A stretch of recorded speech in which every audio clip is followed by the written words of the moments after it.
ಹೆಸರು, ಆ ಫೋಟೋ ಏನೋ ನನಗೆ ಅನಿಸ್ತು. ನನ್ನ ಗುರುಗಳು ನನ್ನ ಹುಡುಕೊಂಡು ನಮ್ಮೂರಿಗೆ ಬಂದಿದ್ದರು. ಯಾರು ಕರೆದ್ರೇನು ಹೋಗಲ್ಲ ನಾನು, ಯಾವ ಪ್ರೋಗ್ರಾಮ್ಗೆ ಹೋಗಲ್ಲ. ಆ ಪ್ಯಾಂಪ್ಲೆಟ್ ನಾನು ಕರ್ಕೊಂಡು ಹೋಗಿ ನಾನು ಮರ್ತು ಆ ಬ್ರಹ್ಮಾನಂದ ಹೇಗಿರುತ್ತು ಇರುತ್ತೆ ಅಂತ ಅನುಭವ ಮೊದಲನೇ ದಿನ ಆಯ್ತು ನನಗೆ. 1 ತಾಸು ಮುನುಗೋದು ಬ್ರಹ್ಮಾನಂದದಲ್ಲಿ. ಅಷ್ಟು ಆನಂದ ಸಿಕ್ತು. ಪತ್ರಿ ಸರ್ ಹೇಳ್ತಾರ, ಸಮಯವೇ ಮಾಯ ಅಂತ ಹೇಳಿದ್ರು ಸರ್ ಡೆಫಿನಿಷನ್. ನನ್ಗೆ ಅರ್ಥ ಆಗ್ಲಿಲ್ಲ, ಸಮಯವೇನು ಮಾಯವೇನು ಅಂತ ಡೀಪ್ ಆಗಿ ಯೋಚನೆ ಮಾಡಿದ್ರೆ, ಯಾವ ಕ್ಷಣ ನಮ್ಮ ಮನಸ್ಸು ನಮ್ಮ ಜೊತೆಗಿಲ್ಲೋ, ವರ್ತಮಾನ ಕಾಲದಲ್ಲಿ ಇಲ್ಲೋ, ಆವಾಗ ಮಾಯಗಳು ಸಡನ್ ಆಗಿ ಹಿಂದೆಂದ ಬಂದು ನಾನು ಕಣ್ಣು ಮುಚ್ಚಿದ್ರು. ಯಾರನ್ನ ಗುರುಗಳಿಗೆ ಮಾಡ್ತಾರೆ ಅಂತ ಅನ್ಕೊಂತೀವಿ, ಎಕ್ಸ್ಪೆಕ್ಟ್ ಮಾಡಕ್ ಆಗತ್ತೆ, ಅಷ್ಟು ಸ್ನೇಹ. ಒಂದ್ಸರಿ ಸಾರು ನಾನು ಗಾಡಿಯಲ್ಲಿ ಹೋಗ್ತಾ ಇದ್ವಿ, ಪುಟ್ಟಪರ್ತಿ ಬಾಬಾ ಬಗ್ಗೆ ಏನನ್ನು ಹೇಳ್ತೀರ ನೋಡು, ನಮ್ಮ ಶಕ್ತಿನ ವಿಭೂತಿ ಸೃಷ್ಟಿ ಮಾಡಕ್ಕೆ, ಲಿಂಗ ತೆಗೆಯಕ್ಕೆ, ಜಿಮ್ಮಿಕ್ ಮ್ಯಾಜಿಕ್ ತೋರ್ಸಕ್ಕೆ ಉಪಯೋಗಿಸ್ಬಾರ್ದು. ನಮ್ಮ ಶಕ್ತಿ ನಮ್ಮ ಎದುರಿಗೆ ಯಾರಿದಾರೋ ಅವ್ರ ಒಳಗಿನ ಶಕ್ತಿನ ಜಾಗೃತಿ ಮಾಡಕ್ಕೆ ಉಪಯೋಗಿಸ್ಕೋಬೇಕು.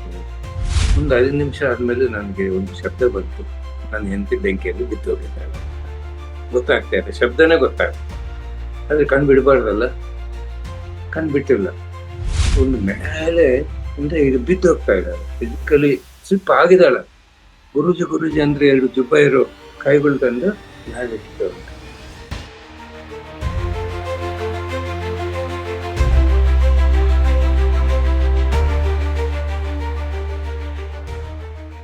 ಆತ್ಮೀಯರೇ, ಎಲ್ರಿಗೂ ಪ್ರೀತಿಪೂರ್ವಕ ನಮಸ್ಕಾರಗಳು.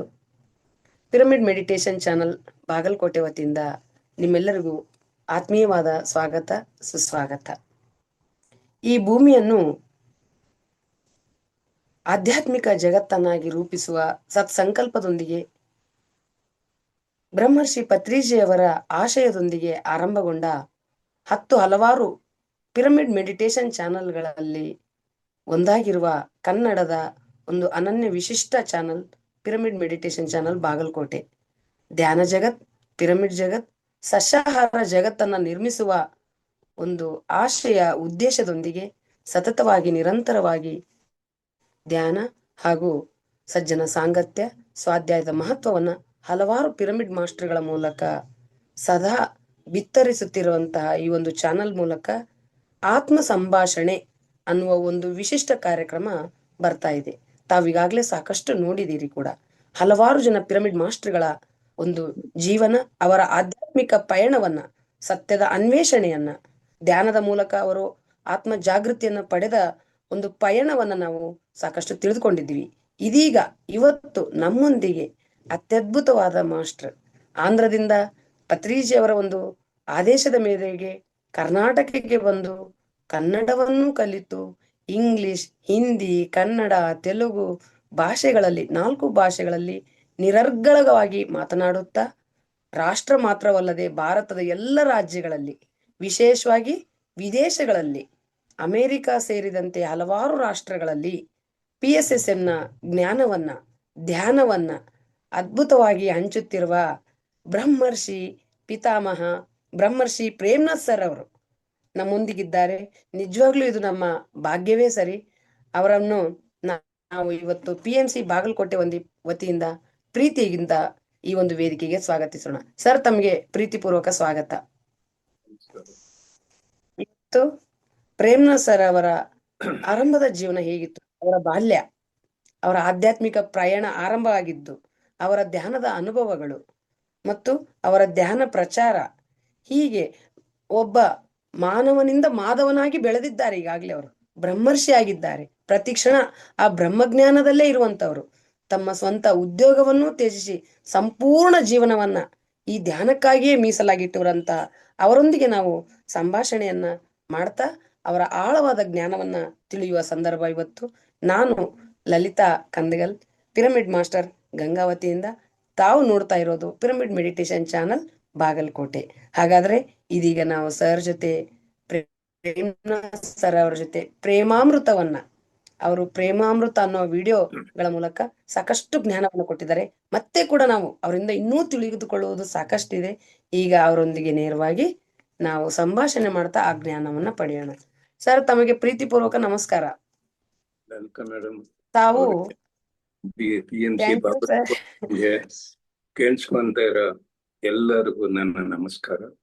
ನಾವೆಲ್ಲರೂ ದೇವತೆಗಳು, ಇದು ದೇವತೆಗಳ ಸಮೂಹ. ನಾವೇನ್ ಮಾಡ್ತಾ ಇದ್ರೇನು ಆಧ್ಯಾತ್ಮಿಕ ಕೆಲಸನೇ ಮಾಡ್ತಾ ಇರೋದು. ಈ ಸಜ್ಜನ ಸಾಂಗತ್ಯ ಒಂದು ಮಹಾ ಅನುಭವ. ಎಲ್ಲ ಸೊಸೈಟೀಸ್ ಅಲ್ಲಿ ಗುರು ಸಾಂಗತ್ಯ ಇರುತ್ತೆ, ಸಜ್ಜನ ಸಾಂಗತ್ಯ ಇರಲ್ಲ. ನಮ್ಮ PSSM ಅಲ್ಲಿ ಗುರುಗಳಿಲ್ಲ, ಮಿತ್ರರಿದ್ದಾರೆ, ಸಜ್ಜನ ಸಾಂಗತ್ಯ ಇರುತ್ತೆ. ನೀವು ನಿಮ್ಮ ಅನುಭವ ನಾನು ಕೇಳಿಸ್ಕೋಬೇಕು, ನನ್ನ ಅನುಭವ ನಿಮ್ಗೆ ಹೇಳಬೇಕು. ಇದು ಒಂದು ಅದ್ಭುತ ಪತ್ರಿಸರ್ ಸೃಷ್ಟಿ ಮಾಡಿರೋದು. ಇದರಿಂದ ಬಹಳ ಉಪಯೋಗವಾಗುತ್ತೆ. ಓಕೆ, ಈಗ ನಾವು ನೀವು ಸಾಕಷ್ಟು ವೇದಿಕೆಗಳಲ್ಲಿ ಹೇಳಿದ್ದೀರಿ. ಆದ್ರೂ ಮತ್ತೊಮ್ಮೆ ನಮ್ಮ PMC ಬಾಗಲಕೋಟೆ ವತಿಯಿಂದ ಎಲ್ರಿಗೂ ತಮ್ಮ ಬಾಲ್ಯ ಹೇಗಿತ್ತು, ತಮ್ಮ ತಂದೆ ತಾಯಿ ಬಾಲ್ಯದ ಜೀವನ ಕುರಿತು ಒಂದಷ್ಟು ಹೇಳ್ಬೇಕು ಸರ್. ನಾವು 7 ಜನ ಅಣ್ಣತಮ್ಮರು, ತಂಗಿ, ದೊಡ್ಡ ಫ್ಯಾಮಿಲಿ. ಚಿಕ್ಕ ವಯಸ್ಸು ಅಂದ್ರೆ ನಾನು 2ನೇ ತರಗತಿ ಓದುವಾಗ ನಮ್ ಚಿಕ್ಕ ಪತ್ರ ಬಿಟ್ಟಿದ್ರು ನನಗೆ ಬಹಳ ತಾಯಿ ಪ್ರೀತಿ ಬೇಕಂತ ಅನಿಸ್ತಾ ಇತ್ತು. ಚಿಕ್ಕ ಮಕ್ಕಳು, ನಾವೇನು ಮಾತಾಡಕ್ಕಾಗಲ್ಲ, ಅವ್ರು ಎಲ್ಲಿ ಬಿಟ್ರೆ ಅಲ್ಲಿ ಇರ್ಬೇಕು. ಬಹಳ ದುಃಖ ಆಗ್ತಾ ಇತ್ತು ಆ ವಯಸ್ಸಿಗೆ. ನನ್ನ ಜೀವನ ಎಲ್ಲ ಚಾಲೆಂಜಸ್ ಧ್ಯಾನಕ್ಕೆ ಮುಂಚೆನೇ ಆಗಿದೆ. ಚಿಕ್ಕ ವಯಸ್ಸಿಂದನೇ ನನ್ ದೊಡ್ಡ ಚಾಲೆಂಜ್. ಹಾಗೆ ನನ್ನ ಜೀವನ ಚಿಕ್ಕ ವಯಸ್ಸಲ್ಲಿ ಪೂಜೆ ಮಾಡೋದ್ರೆ ಪೂಜೆ ಮಾಡ್ತಾ ಇದ್ವಿ, ಏನ್ ಮಾಡ್ತಾ ಇದ್ವಿ.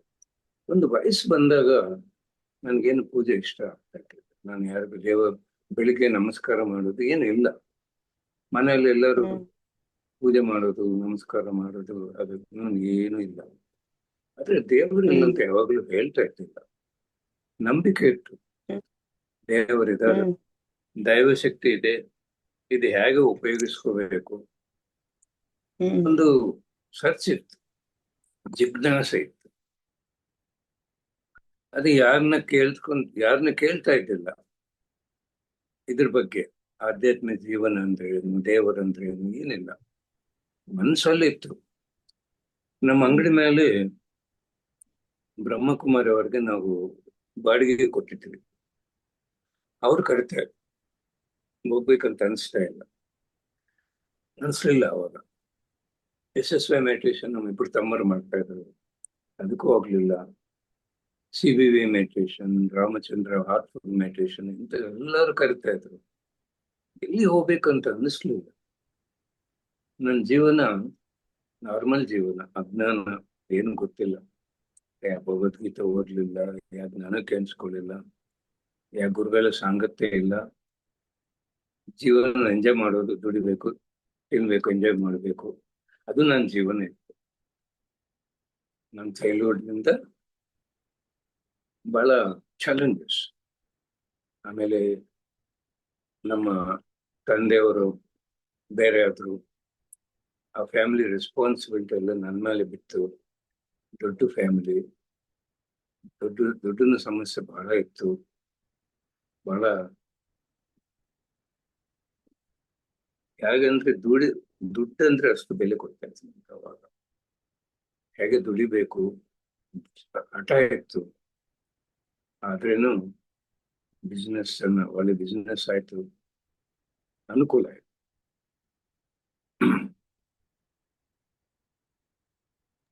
ಸರ್, ಹಾಗಾದ್ರೆ ತಮ್ಗೆ ಧ್ಯಾನ ಯಾವಾಗ ಪರಿಚಯ ಆಯ್ತು, ಯಾರಿಂದ ಪರಿಚಯ ಆಯ್ತು, ಹೇಗೆ ಪರಿಚಯ ಆಯ್ತು ಸರ್?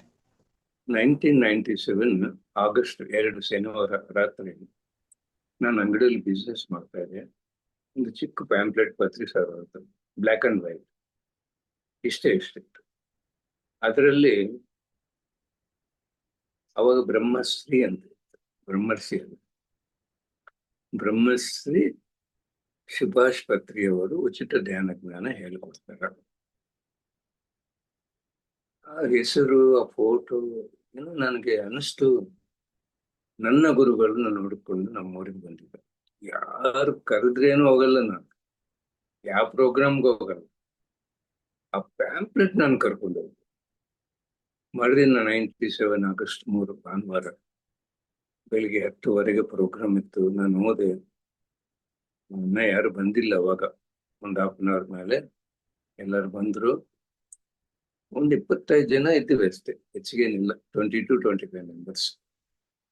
ಆ ಪ್ರೋಗ್ರಾಮ್ ಹೇಗೆ ನಡೀತು ಅಂದ್ರೆ, ಸ್ಟೇಜ್ ಮೇಲೆ ಪತ್ರಿ ಸಾರು ಜೊತೆಗೆ ಧರ್ಮವರಂ, ಗುಂಟಕಲ್, ಅನಂತಪುರ್, ಕರ್ನೂಲ್, ಎಮ್ಮಿಗನೂರ್ ಎಲ್ಲಾ ಮಾಸ್ಟರ್ಸ್ ಬಂದಿದ್ರು. ಅವ್ರ ಜೊತೆಗೆ ಫ್ರಾನ್ಸ್ ಇಂದ ಒಬ್ರು ಬಂದಿದ್ರು, ಫಿಲಿಪ್ಸ್ ಅಂತ ಬಂದಿದ್ರು. ಅಂದ್ರೆ ಕೇನ್ಸ್ಕೊಳ್ಳೋ ಮಾಸ್ಟರ್ಸ್ ಕಡಿಮೆ ಇದಾರ, ಅನುಭವ ಹೇಳೋ ಮಾಸ್ಟರ್ಸ್ ಹೆಚ್ಚಿಗಿದ್ದಾರೆ. ಅದು ಬೆಳಿಗ್ಗಿಂದ ಮಧ್ಯಾಹ್ನ 2-2:30ವರೆಗೂ ಇತ್ತು ಪ್ರೋಗ್ರಾಮ್. ಆ ಪ್ರೋಗ್ರಾಮ್ ಇತ್ತು. ಅದು ನನಗೆ ಅದ್ಭುತ ಅನಿಸ್ತು. ಇನ್ನೊಂದು, ಆ ಪ್ರೋಗ್ರಾಮ್ 97 ಆಗಸ್ಟ್ 3 ಆಗಿತ್ತು. ಪ್ರತಿ ಸಾರಿ 1994ದಿಂದ ನಮ್ಮ ಊರಿಗೆ ಬರ್ತಾ ಇದ್ರಂತ, ಕರ್ನೂಲಿಂದ. ಅದೊಂದು 10 ದಿನಕ್ಕೆ ಹೋಗ್ಸಾರ್ತಿ, 15 ದಿನಕ್ಕೆ ಹೋಗ್ಸಾರ್ತಿ ಧ್ಯಾನ ಪ್ರಚಾರ ಮಾಡ್ಲಿಕ್ಕೆ. ಅವ್ರಿಗೆ ಒಂದು ಕ್ಲಾಸು, ಒಂದು 20-25 ಜನ ಕ್ಲಾಸ್ ಸೃಷ್ಟಿ ಮಾಡ್ಕೊಳಕ್ಕೆ 3 ವರ್ಷ. 3 ವರ್ಷ ಏನು ಸಹನೆ. ಹೇಳ್ತಾರೆ ಸಹನವೇ ಪ್ರಗತಿ ಅಂತ. ಅವ್ರ ಸಹನೆ ಇವಾಗ ನಮ್ಮ ಪ್ರಗತಿ ಆಗಿದೆ, ಅವ್ರದ್ದೆಲ್ಲ. ನಿಜ ಸರ್. ಆ ಅನುಭವಗಳು ಹೇಳ್ತಾ ಇದ್ರು ಎಲ್ಲರೂ. ಅವ್ರು ಫಿಲಿಪ್ಸ್ ಅಂತ ಬಂದಿದ್ರಲ್ಲ, ಫ್ರಾನ್ಸ್, ಅವ್ರ ಅನುಭವ ತೆಗ್ದು ಏನಂದ್ರೆ, ನಾನು 40 ದೇಶ ಓಡಾಡಿದ್ದೀನಿ, ಎಲ್ಲಾ ತರ ಧ್ಯಾನ ಮಾಡಿದ್ದೀನಿ. 9 ತಿಂಗಳಿಂದ ನನ್ನ ಗುರುವಿಗೆ ಹತ್ರ ಇದ್ದೀನಿ. ಇಷ್ಟು ಸುಲಭ, ಇಷ್ಟು ಅದ್ಭುತ ಧ್ಯಾನ ಏನೂ ಇಲ್ಲ. ನೀವೆಲ್ಲಿ ಹುಡುಕ್ಬೇಡ್ರಿ, ನಿಮ್ ಟೈಮ್ ಹಾಳು ಮಾಡ್ಕೋಬೇಡ್ರಿ ಅಂತ ಅವ್ರು ಹೇಳಿದ್ರು ಅನುಭವ. ಅವತ್ತು ನನಗೇನು ಅನುಭವ ಇಲ್ಲ ಅಂದ್ರೆ, ನಾನು ಮರ್ತು ಆ ಬ್ರಹ್ಮಾನಂದ ಇರುತ್ತೆ ಅಂತ ಅನುಭವ ಮೊದಲನೇ ದಿನ ಆಯ್ತು ನನಗೆ. 1 ತಾಸು ಮುಳುಗೋದು ಬ್ರಹ್ಮಾನಂದದಲ್ಲಿ, ಅಷ್ಟು ಆನಂದ ಸಿಕ್ತು. ಹಾಗೆ ನನ್ನ ಆಧ್ಯಾತ್ಮಿಕ ಜೀವನ ಪ್ರತಿ ಸಾರದಿಂದ ಸ್ಟಾರ್ಟ್ ಆಯ್ತು. ನಾವಿಬ್ಬರು ಓಕೆ ಸರ್. ಅವತ್ತು ನಾವು ಸಾರ್ನ ನಾನು ನೋಡಿದ್ದೆ ಫಸ್ಟ್ ಟೈಮ್. ಹಾಗಾದ್ರೆ 1997 ಆಗಸ್ಟ್ 3ರಿಂದ ತಮ್ಮ ಪ್ರಯಾಣ, ಅದ್ಭುತ ಪ್ರಯಾಣ. ನಿಜವಾಗ್ಲೂ ಅಪ್ರಿಜಿತ್ ಸರ್ ಅವರನ್ನ ಲೈವ್ ಆಗಿ ಭೇಟಿಯಾಗಿ ಅವರೊಂದಿಗೆ ಧ್ಯಾನ ಮಾಡಿದ ಒಂದು ಅದ್ಭುತ ಅನುಭವ, ಬ್ರಹ್ಮಾನಂದವನ್ನ ಮೊದಲನೇ ಸಿಟ್ಟಿಂಗ್ ನಲ್ಲಿ ತಗೊಂಡ್ರಿ. ಹಾಗಾದ್ರೆ ನಂತರ ಅದು ಹೇಗೆ ಮುಂದುವರಿತು? ಧ್ಯಾನ ಪ್ರಚಾರ ಯಾವಾಗಿಂದ ಶುರು ಮಾಡಿದ್ರಿ ತಾವು? ಈ ಯಾವತ್ತು ಪ್ರಚಾರದ ನಂತರ ಹ್ಮ್ ಫಸ್ಟ್ ಹೇಗೆ ಪ್ರಚಾರದ ಸಂದರ್ಭದಲ್ಲಿ ನಿಮ್ಮ ಅನುಭವ ಹೇಳಿ ಸರ್. ಆಯ್ತಾ ಕ್ವಶನ್? ಪ್ರಚಾರ ಹೇಗೆ? ಓಕೆ. ಆ ಧ್ಯಾನ ಮಾಡುವಾಗ ಬ್ರಹ್ಮಾನಂದ ಹೊಂದಿದ್ದೀನಲ್ಲ, ಅದಕ್ಕೂ ಮುಂಚೆ ನನಗೆ ಒಂದು ಲಕ್ಷ್ಯ ಇತ್ತು. ನಾನು ದೊಡ್ಡ ಕೋಟೀಶ್ವರ ಆಗ್ಬೇಕು. ನಮ್ಮ ಅವ್ರು ಬಿಡುಗಡೆ ಆಗಿದ್ವಿ ಬ್ರದರ್ಸ್ ಎಲ್ಲರೂ. ಈ 6 ಜನ ಅಣ್ಣದಮ್ಮರು ಎಷ್ಟು ದುಡ್ತಾರೆ, ನನ್ನೊಬ್ಬನಷ್ಟು ದುಡಿಬೇಕು ಅಂತ ಒಂದು ಟಾರ್ಗೆಟ್ ಇತ್ತು. ನಾವು ಬ್ರಹ್ಮಾನಂದ ಹೊಂದಿದಾಗ ಅನಿಸ್ತು, ನಾನು ಹುಟ್ಟಿದ್ದು ದುಡಿಯಕ್ಕಲ್ಲ, ಈ ಆನಂದ ಹೊಂದಕ್ಕೆ, ಇದು ಎಲ್ಲರಿಗೂ ಕೊಡಕ್ಕೆ ಅಂತ. ಅವತ್ತು ನಾನು ಅದು ಸಂಕಲ್ಪ ಅಂತ ನನಗೆ ಗೊತ್ತಿಲ್ಲ, ಒಂದು ಸಂಕಲ್ಪ ಬಿಟ್ಟಿದ್ದೀನಿ. ಈ ಜಗತ್ತದಲ್ಲಿ ಎಲ್ಲರಿಗೂ ಧ್ಯಾನ ಹೇಳ್ಕೊಡ್ಬೇಕು. ಅದು ಸಂಕಲ್ಪ ಅಂತ ಗೊತ್ತಿಲ್ಲ, ಇವಾಗ ಗೊತ್ತಾಗ್ತೇವೆ. ಅದು ಸಂಕಲ್ಪ ಇವಾಗ ಸೃಷ್ಟಿಯಾಗಿದೆ ಅಂತ ಗೊತ್ತಾಗ್ತದೆ. ಮನೆಗೆ ಹೋದೆ. ಫಸ್ಟ್ ಮಧ್ಯಾಹ್ನ ಮುಗೀತು. ನಮ್ಮ ಮಕ್ಕಳನ್ನ ಧ್ಯಾನ ಕೂರಿಸ್ದೆ. ನನ್ನ ಮಗ, ನನ್ನ ಹೆಂಡತಿ ಒಪ್ಕೊಳ್ಳಿಲ್ಲ, ಮಾಡಲ್ಲ. ಫಸ್ಟ್ ಡೇನ ಪ್ರಚಾರ ಸ್ಟಾರ್ಟ್ ಆಯ್ತು. ಇನ್ನು ಮರುದಿನ ಯಾರು ಕಾಣಿಸಿದ್ರೇನು ಬಿಡ್ತಾ ಇದ್ದಿಲ್ಲ. ಹುಚ್ಚಾಗಿದೆ ನಾನು. ನನ್ನ ಹೆಂಡತಿ ಹೇಳ್ತಾ ಇದ್ಲು, ಏನು ಈ ಹುಚ್ಚ, ಯಾರು ಕೇಳಿಸ್ಕೊಂತಾರ ನೀನು? ಅದೆಲ್ಲವೂ ಇಲ್ಲ, ನಾನು ಹೇಳ್ಬೇಕು ಅಷ್ಟೇ. ನನ್ನ ಪ್ರಚಾರ ಯಾವತ್ತು ಧ್ಯಾನ ಸ್ಟಾರ್ಟ್ ಅವತ್ತೇ ಆಯ್ತು. ಮೊದಲು ನಮ್ಮ ಫ್ಯಾಮಿಲಿಯಿಂದ ಸ್ಟಾರ್ಟ್. ಆಮೇಲೆ ಯಾರು ಕಾಣಿಸಿದ್ರೇನೋ ಬಿಡೋದೇ ಇಲ್ಲ. ಬಿಸ್ನೆಸ್ ಮಾಡುವಾಗ ಕಸ್ಟಮರ್ಸ್ ಬಂದ್ರೆ ಅವ್ರಿಗೆ ಧ್ಯಾನ ಹೇಳ್ಕೊಟ್ಟು ನಾನು ಬಿಸ್ನೆಸ್ ಮಾಡ್ತಾ ಇದ್ದೆ ಅವಾಗಿನ. ಹಾಗೆ ನನ್ನ ಪ್ರಚಾರ ಫಸ್ಟ್ ಡೇ ಸ್ಟಾರ್ಟ್ ಆಯ್ತು. ಆಮೇಲೆ ಪತ್ರಿ ಸರ್ ಗ್ರೇಟ್ ಹೇಳಿದ್ರು, ಸರ್. ನಾವೆಲ್ಲರೂ ಮಾಸ್ಟರ್ಸ್ ಅಂತ. ಮಾಸ್ಟರ್ ಅಂದ್ರೆ ಯಾರು ಧ್ಯಾನ ಹೇಳ್ಕೊಡು. ನಮ್ಮ ಸೊಸೈಟಿ ಒಂದು ಅದ್ಭುತ ಏನಂದ್ರೆ ನಮ್ಗೆ ಸಿಲೆಬಸ್ ಇಲ್ಲ, ಒಂದು ನಿಯಮ ಇಲ್ಲ ಪ್ರಚಾರ ಮಾಡಲಿಕ್ಕೆ. ಏನೇನಿಲ್ಲ, ಸಿಲೆಬಸ್ ಕಂಡೀಷನ್ಸ್ ಏನಿಲ್ಲ. ಧ್ಯಾನ ಕಲ್ತ್ಕೊಂತೀವಿ, ಹೇಳ್ಬಿಡ್ತೀವಿ. ಕಿವಿದ್ರೆ ಸಾಕು ಧ್ಯಾನ ಹೇಳ್ಬೇಕು, ಮೂಗಿದ್ರೆ ಧ್ಯಾನ ಮಾಡಿಸ್ಬೇಕು. ಇದೇ ನಮ್ಗೆ ಗೊತ್ತಿರೋದು. ಕಿವಿ ಹುಚ್ಚಾಗಿದೆ ನಾನು. ಹಾಗೆ ನನ್ನ ಧ್ಯಾನ ಪ್ರಚಾರ ಫಸ್ಟ್ ಡೇ ಯಾವತ್ತು ಅವತ್ತೇ ಸ್ಟಾರ್ಟ್ ಆಯ್ತು ನನ್ನ ಧ್ಯಾನ ಪ್ರಚಾರ. ರಿಯಲಿ ಸರ್, ಇದು ಬಹಳ ಅದ್ಭುತವಾದ ವಿಚಾರ ನಮಗೆ ಹೇಳಿದ್ದು. ಮೊದಲನೇ ದಿನ, ಮೊದಲನೇ ಸೆಷನ್ ಅಲ್ಲಿನೇ ಇಷ್ಟು ಬ್ರಹ್ಮಾನಂದವನ್ನು ಅನುಭವಿಸಿ ಅವತ್ತೇ ಧ್ಯಾನ ಪ್ರಚಾರ ಆರಂಭಿಸಿದ್ರಿ. ಅಂದ್ರೆ ನೀವು ಮೊದಲನೇ ಸೆಷನ್ ಅಲ್ಲಿನೇ ತಮ್ಮ ಜೀವನದ ಉದ್ದೇಶ ನಿಮ್ಗೆ ಗೊತ್ತಾಯ್ತು. ನೀವು ಕೋಟಿ ಗಳಿಸ್ಬೇಕು ಅನ್ಕೊಂಡವರು, ಇಲ್ಲ ನಾನು ಈ ಆನಂದವನ್ನೇ ಅನುಭವಿಸಕ್ಕಾಗಿ ಬಂದಿದ್ದೀನಿ, ಈ ಜ್ಞಾನವನ್ನ ಹಂಚುವುದಕ್ಕಾಗಿ. ಅಂದ್ರೆ ಮೊದಲನೇ ಶಿಟ್ಟಿಂಗ್ ನಲ್ಲಿನೇ ತಮ್ಮ ಜೀವನದ ಉದ್ದೇಶ ಗೊತ್ತಾಯ್ತು. ಬಹಳ ಸಂತೋಷ ಸರ್. ಹಾಗಾದ್ರೆ ಕೆಲವು ಅದೇ ಅನಿಸಿತ್ತು ನಮಗೆ, ಈ ನೀವು ಧ್ಯಾನ ಪ್ರಚಾರದಲ್ಲಿ ನೀವೇನಾದ್ರೂ ಅವಮಾನಗಳು, ಈಗ ಹೇಳಿದ್ರಿ ಸರ್, ಮನೆಯಲ್ಲಿ ಮೇಡಮ್ ಅವರು ಮೊದಲನೇ ಸಲ ಒಪ್ಪಗೊಳ್ಳಿಲ್ಲ, ಮಕ್ಕಳು ಮಾಡಿದ್ರು, ಆಮೇಲೆ ನೀವು ವ್ಯಾಪಾರ ಮಾಡ್ತಾ ಹಾಗೆ ಉದ್ಯೋಗ ಮಾಡ್ತಾ ಅಲ್ಲೇ ಧ್ಯಾನ ಪ್ರಚಾರನ ಶುರು ಮಾಡ್ಕೊಂಡ್ರಿ ಅಂತ. ಈ ಪ್ರಚಾರ ಸಂದರ್ಭದಲ್ಲಿ ಅನುಭವಿಸಿದ ಏನಾದ್ರು ಅವಮಾನ, ಆತರ ಏನಾದ್ರು ವಿರೋಧಗಳನ್ನ, ಯಾಕಂದ್ರೆ ಈಗ ಹೊಸದಾಗಿ ಬಂದಿರ್ತಾರಲ್ಲ ಸರ್, ಆ ಮಾಸ್ಟರ್ಗಳಿಗೆ ಅದು ಒಂದು ರೀತಿ ಅನುಕೂಲ ಆಗುತ್ತೆ. ಯಾವ ರೀತಿ ಧ್ಯಾನ ಪ್ರಚಾರ ಸಂದರ್ಭದಲ್ಲಿ ನಾವೇನಾದ್ರೂ ಯಾವ ರೀತಿ ಎದುರಿಸ್ತೀವಿ ಅನ್ನೋದು, ಅಂತದ್ ಅವಮಾನ ಏನಾದ್ರೂ ಏನಿಲ್ಲ, ಸನ್ನಿವೇಶಗಳಿದ್ರೆ ಹೇಳಿ ಸರ್. ಅವಮಾನ ಏನಿಲ್ಲ. ನಮ್ಮ ನಾವೇ ಅವಾಗ ಬಿಡುಗಡೆ ಆಗಿದ್ವಿ, ಫ್ಯಾಮಿಲಿಯಿಂದ ಡಿವೈಡ್ ಆಗಿದ್ವಿ. ನಮ್ಮ ಮಗಳು ಅಮೆರಿಕಾಗ್ ಹೋಗಿದ್ಲು ಮದುವೆ ಮಾಡ್ಕೊಂಡು, ನನ್ನ ಮಗ ವಿಜಯವಾಡಕ್ಕೆ ಓದಕ್ಕೆ. ನಾವಿಬ್ರು ಇದ್ವಿ, ಎಂಜಾಯ್ಮೆಂಟ್ ನಡೀತಾ ಇರೋ ಟೈಮ್ ಅವ ನನ್ನ ಧ್ಯಾನಕ್ಕೆ ಬಂದೆ. ಹೇಗಿರುತ್ತೆ ಅಂದ್ರೆ, ಬೆಳಿಗ್ಗೆ ಅಂಗಡಿಗೆ ಹೋಗ್ಬೇಕು ಅಂದ್ರೆ ಹೋಗೋದು, ಮಧ್ಯಾಹ್ನ ಊಟಕ್ಕೆ ಬರೋದು, 1 ತಾಸು ಇರೋದು, ಮತ್ತೆ ಅಂಗಡಿಗೆ ಹೋಗೋದು. ರಾತ್ರಿ ಅಂಗಡಿ ಮುಗಿಸ್ಕೊಂಡು ನಾನು ಪ್ರಚಾರಕ್ಕೆ ಹೋಗ್ತಾ ಇದ್ದೆ. ಯಾರು ಕರೆದ್ರೆ ಅವ್ರ ಮನೆ, ಇಲ್ಲಿ ಯಾವ 4-5 ಜನ ಸೇರಿದಾರೆ ಅಂತ ನಮ್ ಟೀಮ್ ಇತ್ತು, ಅವರು ಕರಿತಾ ಇದ್ರು. ಅಂದ್ರೆ ನನ್ನ ಹೆಂಡತಿ ಮನೆಯಲ್ಲಿ ಇದ್ದಾಳ ಅಂತ ನಂಬಿಡ್ತು. ಅಷ್ಟು ದುಃಖ ಕೊಟ್ಟಿದ್ದೀನಿ, ಬಹಳ ಅಳ್ತಾ ಇರ್ಲಿ. ನಾನು ಗಮನಿಸ್ತಾನೂ ಇದ್ದಿಲ್ಲ. ಯಾಕಂದ್ರೆ ಮನೆಗೆ ಹೋಗೋದು ರಾತ್ರಿ, ಸ್ವಲ್ಪ ತಿನ್ನೋದು, 10 ಗಂಟೆಗೆ ಧ್ಯಾನ ಕೂತ್ಕೊಳ್ಳೋದು, 2, 3, 4 ಗಂಟೆವರೆಗೆ ಧ್ಯಾನ ಮಾಡೋದು. ನಮ್ಮ ಮನೆ ಎದುರಿಗೆ ಒಂದು ಸ್ಕೂಲ್ ಇತ್ತು, ಒಂದು ಪ್ರೈವೇಟ್ ಸ್ಕೂಲ್. ಅವ್ರ ಮ್ಯಾನೇಜ್ಮೆಂಟ್ ಕೇಳಿದೆ, ನನಗೊಂದು ರೂಮ್ ಕೊಡ್ರಿ, 6 to 8 ಬೆಳಿಗ್ಗೆ ನಿಮ್ ಸ್ಕೂಲ್ ಇರಲ್ವಲ್ಲ, ಪ್ರಚಾರ ಮಾಡಿ. ನಾನು 3 ಗಂಟೆಗೆ ಮಲ್ಕೊಂಡ್ರೇನು 5-5:15 ಎದ್ದೊಳ್ಬೇಕು, ಸ್ಕೂಲ್ಗೆ ಹೋಗಿ ಧ್ಯಾನ ಹೇಳ್ಬೇಕು. ನನ್ನ ಜೀವನದಲ್ಲಿ ಯಾವಾಗ್ಲೂ ನಾನು ಎದ್ದೊಳ್ಳೋದೇ ಇಲ್ಲ, 10 ಗಂಟೆವರೆಗೆ ಮಲ್ಕೊಳ್ಳೋನು. ಯಾಕಂದ್ರೆ ನನ್ನ ಕಾಲೇಜ್ 11 o'clock ಸ್ಟಾರ್ಟ್ ಆಗ್ತಾ ಇತ್ತು, ನನ್ನ ಹೋಲ್ಸೇಲ್ ಬಿಸ್ನೆಸ್ 11ಗೆ ಸ್ಟಾರ್ಟ್ ಆಗ್ತಾ ಇತ್ತು. ಅದು ಏನಾಗಿದೆ, ಕಂಪಲ್ಸರಿ ನಾನು ಹೋಗ್ಲೇಬೇಕು. ಎಷ್ಟು ಗಂಟೆಗೆ ಮಲ್ಕೊಳ್ಳಿ, ಎದ್ದೊಳ್ಳಬೇಕು ನಾನು. ಅಷ್ಟು ನನ್ನ ಹೆಂಡತಿಗೆ ಬಹಳ ದುಃಖ ಆಯ್ತು. ಏನಾಗಿದೆ, ಏನಾಗ್ತಾನೋ ಅಂತ. ಒಂದಿನ ಮಧ್ಯಾಹ್ನ ಊಟ ಮುಗಿಸ್ಕೊಂಡು ಅಂಗಡಿಗೆ ಹೋಗ್ತಾ ಇದ್ದೀನಿ.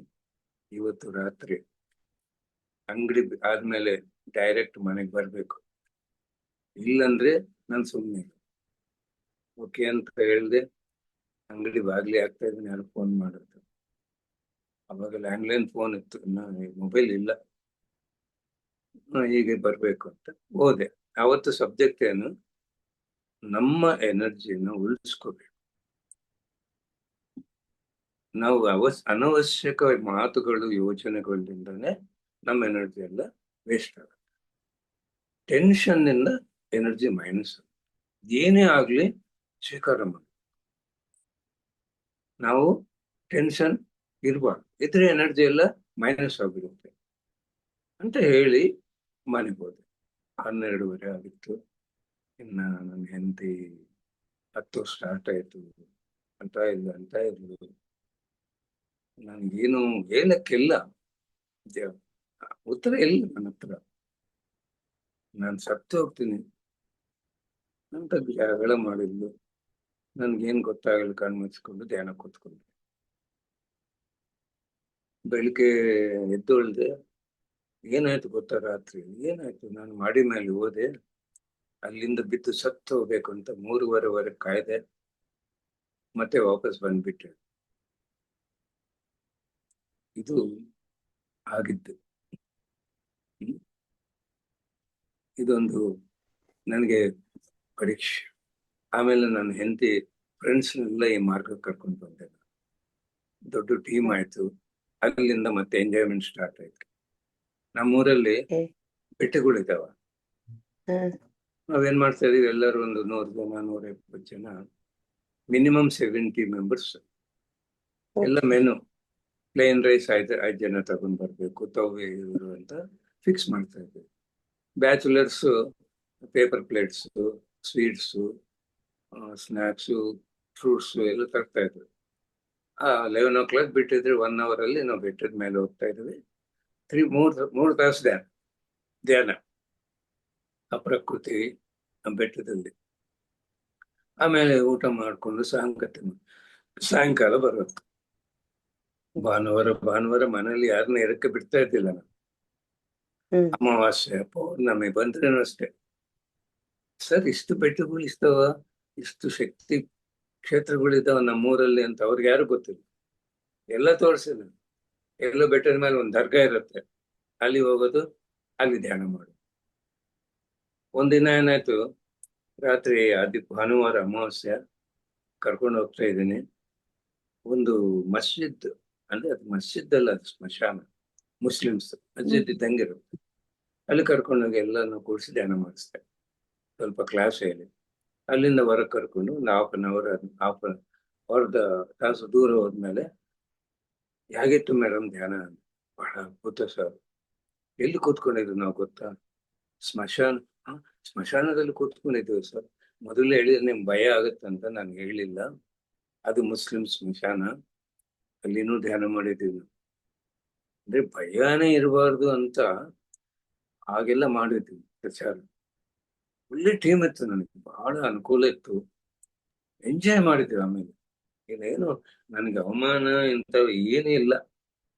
ಅಂದ್ರೆ Okay. ಬಹಳ ಇತ್ತು, ಯಾರು ಕೇಳಿಸ್ಕೊಂತ ಇದ್ದಿಲ್ಲ ಧ್ಯಾನ. ಬಹಳ ಕಷ್ಟ. ಮೊಬೈಲ್ ಇಲ್ಲ, ಲ್ಯಾಪ್ಟಾಪ್ ಇಲ್ಲ, ಏನಿಲ್ಲ. ಆ ಲ್ಯಾಂಡ್ಲೈನು ಒಂದು ಯಾವ್ದೋ ಒಂದು ಮನೆಯಲ್ಲಿ ಇತ್ತು, ಎಲ್ಲರ ಮನೆಯಲ್ಲಿ ಲ್ಯಾಂಡ್ಲೈನು ಇಲ್ಲ ಅವಾಗ. ಮನೆಗೆ ಹೋಗ್ಬೇಕು, ಅವ್ರು 4 ಜನ 5 ಜನ ಸೇರಿದ್ರೆ ಅವ್ರನ್ನ ಕೂಡ್ಸ್ಬೇಕು, ಅವ್ರಿಗೆ ಧ್ಯಾನ ಹೇಳ್ಬೇಕು. ಹ್ಮ್. ಆಮೇಲೆ ಬಿಸ್ನೆಸ್ ಮೇಲೆ ನನ್ಗೆ ಇಷ್ಟ ಹೋಯ್ತು. ಆದ್ರೆ ನಾನು ಹ್ಮ್. ಹೆಂಡತಿ, ನಮ್ಮ ಪಾರ್ಟ್ನರ್ ಒಂದು 3 ವರ್ಷ ಬಿಸ್ನೆಸ್ ಮಾಡಿದೆ ಧ್ಯಾನಕ್ಕೆ ಬಂದ್ಮೇಲೆ. ಹ್ಮ್. ಅಂದ್ರೆ ಬೆಳಿಗ್ಗೆ ಹೋದ್ರೆ ಅಂಗಡಿಗೆ ಮಧ್ಯಾಹ್ನ ಹೋಗಲ್ಲ, ಮಧ್ಯಾಹ್ನ ಹೋದ್ರೆ ಸಾಯಂಕಾಲ ಹೋಗಲ್ಲ. ನಮ್ಮ ಪಾರ್ಟ್ನರ್ ನಮ್ಮ ಹೆಂಡತಿಗೆ ಫೋನ್ ಮಾಡೋದು, ಬಂದಿಲ್ಲ ಏನು ಅಂತ. ನನ್ನ ಹೆಂಡತಿ, ಒಂದು ಕೆಲಸ ಮಾಡ್ತೀಯ ಏನು, ಬಿಸ್ನೆಸ್ ಬಿಟ್ಬಿಡು, ಕಾಯ್ತಾ ಇದ್ದೆ ನಾನು, ಯಾವಾಗ ಈ ಮಾತು ಬರುತ್ತೆ ಅಂತ ಬಿಟ್ಬಿಟ್ಟು. ಇನ್ನ ಫುಲ್ ಪ್ರಚಾರಕ್ಕೆ ಬಂದೆ. ಟೈಮೆಲ್ಲ ಪ್ರಚಾರನೆ. ಬೆಳಿಗ್ಗೆ ಒಂದು ಮನೆ, ಮಧ್ಯಾಹ್ನ ಒಂದು ಮನೆ, ಸಾಯಂಕಾಲ ಒಂದು ಮನೆ. ಯಾರು ಕರೆದ್ರೇನು ಕರ್ಲಿಲ್ಲ ಅಂದ್ರೇನು, ಒಂದು ಸಾರಿ ಪರಿಚಯ ಆದ್ರೆ ಆಯ್ತು, ಹೋಗಿ ಅವ್ರ ಮನೇಲಿ ಕೂತ್ಕೊಂಡು. ಹಾಗೆತ್ತು ಕೇಳಿಸ್ಕೊಳ್ಳೋರಿಲ್ಲ, ಬಹಳ ಕಷ್ಟ ಇತ್ತು ಅವಾಗ. ಕಲಿಯುಗದ ಪ್ರಭಾವ ಇತ್ತು ಅವಾಗ, ಇನ್ನ ಸತ್ಯಯುಗದ ಪ್ರಭಾವ ಇಲ್ಲ. ಆದ್ರೂ ಅಂತ ಒಂದು ಸ್ಥಿತಿಯಲ್ಲಿ ನೀವು ಅದ್ಭುತವಾಗಿ ಧ್ಯಾನವನ್ನ ಪ್ರಚಾರ ಮಾಡಿದ್ದೀರಿ ಸರ್. ಈಗ್ಲೂ ಕೂಡ ಈಗ 2000 ಜಸ್ಟ್ ನಮಗೆ ಅದೇ ಪ್ರಶ್ನೆ ಇತ್ತು, ಸ್ಪಷ್ಟ ಆಯ್ತು ಸರ್. ಕೇವಲ 3 ವರ್ಷ ಮಾತ್ರ ತಾವು ಉದ್ಯೋಗದಲ್ಲಿದ್ದು, ಮೇಡಮ್ ಅವರು ಸಾಕಿನ ಬಿಸ್ನೆಸ್ ಬೇಡ, ಯಾಕಂದ್ರೆ ನಿಮ್ಮ ಆಸಕ್ತಿ ಅವ್ರಿಗೆ ಗೊತ್ತಾಯ್ತು, ಹೆಚ್ಚು ಆಸಕ್ತಿ ಇರೋದು ಧ್ಯಾನದಲ್ಲೇ ಅಂತೇಳಿ ಆ ಮಾಸ್ಟರ್ ಮೂಲಕ ಬಂತು, ಹಾಗೆ ಮಾಡಿದ್ರಿ ಸರ್. ಈಗ್ಲೂ ಕೂಡ ಕೆಲವರು ಧ್ಯಾನ ಆರಂಭದಲ್ಲೇ ಆರಂಭಿಸ್ತಾರೆ ಸರ್, ಫಸ್ಟಿಗೆ ಆರಂಭಿಕರು. ಕೆಲವು ಪ್ರಾಥಮಿಕ ಹಂತದಲ್ಲಿ ಅವರಿಗೆ ಏನೋ ಒಳ್ಳೆ ಅನುಭವಗಳಾಗ್ತವೆ, ಮುಂದುವರಿತಾರೆ. ಮತ್ತೆ ಏನೋ ಕೆಲವು ಒಂದು ಹಂತ ತಲುಪುವಾಗ ಏನೇನೋ ಪರೀಕ್ಷೆ ಎದುರಾದಾಗ ಈ ಧ್ಯಾನದಲ್ಲಿ ಏನು ಉಪಯೋಗ ಇಲ್ಲ, ಏನೋ ಒಂದು ಭಯ, ಏನೋ ಒಂದು ಗೊಂದಲ, ಕೆಲವರು ಧ್ಯಾನವನ್ನೇ ಬಿಟ್ಟು ಬಿಡ್ತಾರೆ. ಅವ್ರು ಹೇಳ್ತಾರೆ, ಇಲ್ಲ ಒಂದ್ ಸ್ವಲ್ಪ ದಿನ ಆಯ್ತು ಮಾಡ್ತಾನೆ ಇಲ್ರಿ ಅಂತೇಳಿ. ಅಂತವ್ರಿಗೆ ತಮ್ಮ ಸಜೆಷನ್ ಏನ್ ಸರ್? ಯಾವ ರೀತಿ ಅವರಿಗೆ ತಮ್ಮ ಜೀವನದಲ್ಲೂ ಆ ತರ ಏನಾದ್ರು ಆಗಿತ್ತ? ಮಧ್ಯದಲ್ಲಿ ನೀವೇನಾದ್ರು ಬ್ರೇಕ್ ತಗೊಂಡು ಮತ್ತೆ ರೀ ಎಂಟ್ರಿ ಆದ್ರೆ? ನನ್ನ ಜೀವನದಲ್ಲಿ ನಾನು ಇವತ್ತಿನವರೆಗೆ ಒಂದು ದಿನ ಧ್ಯಾನ ಬಿಟ್ಟಿಲ್ಲ, ಪ್ರಚಾರ ಹ್ಮ್. ಬಿಟ್ಟಿಲ್ಲ. ನನ್ನ ಆಧ್ಯಾತ್ಮಿಕ ಜೀವನನೇ ನನ್ನ ಜೀವನ ಆಗಿದೆ. ನನ್ನ ಭೌತಿಕ ಜೀವನ ಬೇರೆ ಇಲ್ಲ, ಎಲ್ಲ ಆಧ್ಯಾತ್ಮಿಕ ಜೀವನ. ನಾನು ಮನೆ ಕೂತ್ಕೊಂಡು ಜೂಮಲ್ಲಿ ಮಾತಾಡ್ತಾ ಇದ್ನಲ್ಲ, ಇಷ್ಟವರೆಗೆ ಒಂದ್ 3 ಜನ ಬಂದಿದ್ರು ಮನೆಗೆ, ಅವ್ರ ಜೊತೆ ಕೂತ್ಕೊಂಡು ಸಾಂಗತ್ಯ ಮಾಡಿ ಧ್ಯಾನ ಮಾಡಿಸ್ದೆ. ನನಗೆ ಅಂಥದ್ದೇನು ನನ್ನ ಜೀವನದಲ್ಲಿ ಆಗ್ಲಿಲ್ಲ. ಆದರೆ ಈ ಆಧ್ಯಾತ್ಮಿಕ ಜೀವನ ಮೊದಲಿಡೋದೇ ಬಹಳ ಕಷ್ಟ. ಧ್ಯಾನದ ಬಗ್ಗೆ ಕೇಳಿಸ್ಕೋಬೇಕಂದ್ರೆ ಎಷ್ಟೋ ಜನ್ಮ ತಗೋಬೇಕು. ಯಾಕೆ ಕೇಳಿಸ್ಕೊಳ್ಳಲ್ಲ ಅಂದ್ರೆ ಅವ್ರದ್ದು ತಪ್ಪೇನಿಲ್ಲ, ಹಿಂದಿನ ಜನ್ಮ ಸಂಸ್ಕಾರ ಇಲ್ಲ ಅವ್ರಿಗೆ. ಸಂಸ್ಕಾರ ಇದ್ರೇನೆ ಧ್ಯಾನ ಕೇಳಿಸ್ಕೊಳ್ಳೋದು. ನಮ್ಮ ಅಪಾರ್ಟ್ಮೆಂಟ್ 32 ಅಪಾರ್ಟ್ಮೆಂಟ್ ನಮ್ಗೆ ಇರೋದು. ನಾನು ಯಾರು ಗೊತ್ತಿಲ್ಲ ನಮ್ಮ ಅಪಾರ್ಟ್ಮೆಂಟ್ ಅಲ್ಲಿ. ನಮ್ಮ ಅಣ್ಣದಮ್ಮರು 5 ಜನ ಯಾರು ಧ್ಯಾನ ಮಾಡಲ್ಲ ಅಂದ್ರೆ ಅವ್ರು ಕೆಟ್ಟವ್ರಂತೆಲ್ಲ. ಆ ಸಂಸ್ಕಾರ ಇರ್ಬೇಕಲ್ಲ. ಧ್ಯಾನ ಕೇಳಿಸ್ಕೋಬೇಕಂದ್ರೆ ಎಷ್ಟು ಜನ್ಮ ತಗೋಬೇಕು, ಧ್ಯಾನ ಮಾಡಬೇಕಂದ್ರೆ ಎಷ್ಟು ಜನ್ಮ ತಗೋಬೇಕು, ಧ್ಯಾನ ಬೋಧನೆ ಮಾಡ್ಬೇಕಂದ್ರೆ ಎಷ್ಟು ಜನ್ಮ ತಗೋಬೇಕು, ಧ್ಯಾನ ಪ್ರಚಾರ ಮಾಡ್ಬೇಕಂದ್ರೆ ಎಷ್ಟು ಜನ್ಮ ತಗೋಬೇಕು, ಕೊನೆಯವರೆಗೆ ಈ ಸಹಸ್ರ ಸೇರುವವರೆಗೆ, ಯೋಗೀಶ್ವರರ ಆಗುವವರೆಗೆ ನಾವು ಈ ಧ್ಯಾನದಲ್ಲಿ ಇರ್ಬೇಕಂದ್ರೆ ಎಷ್ಟು ಜನ್ಮ ತಗೋಬೇಕು. ಅಷ್ಟು ಸುಲಭವೇನಿಲ್ಲ. ಬಹಳ ಜನ ಏನ್ ಮಾಡ್ತಾರ,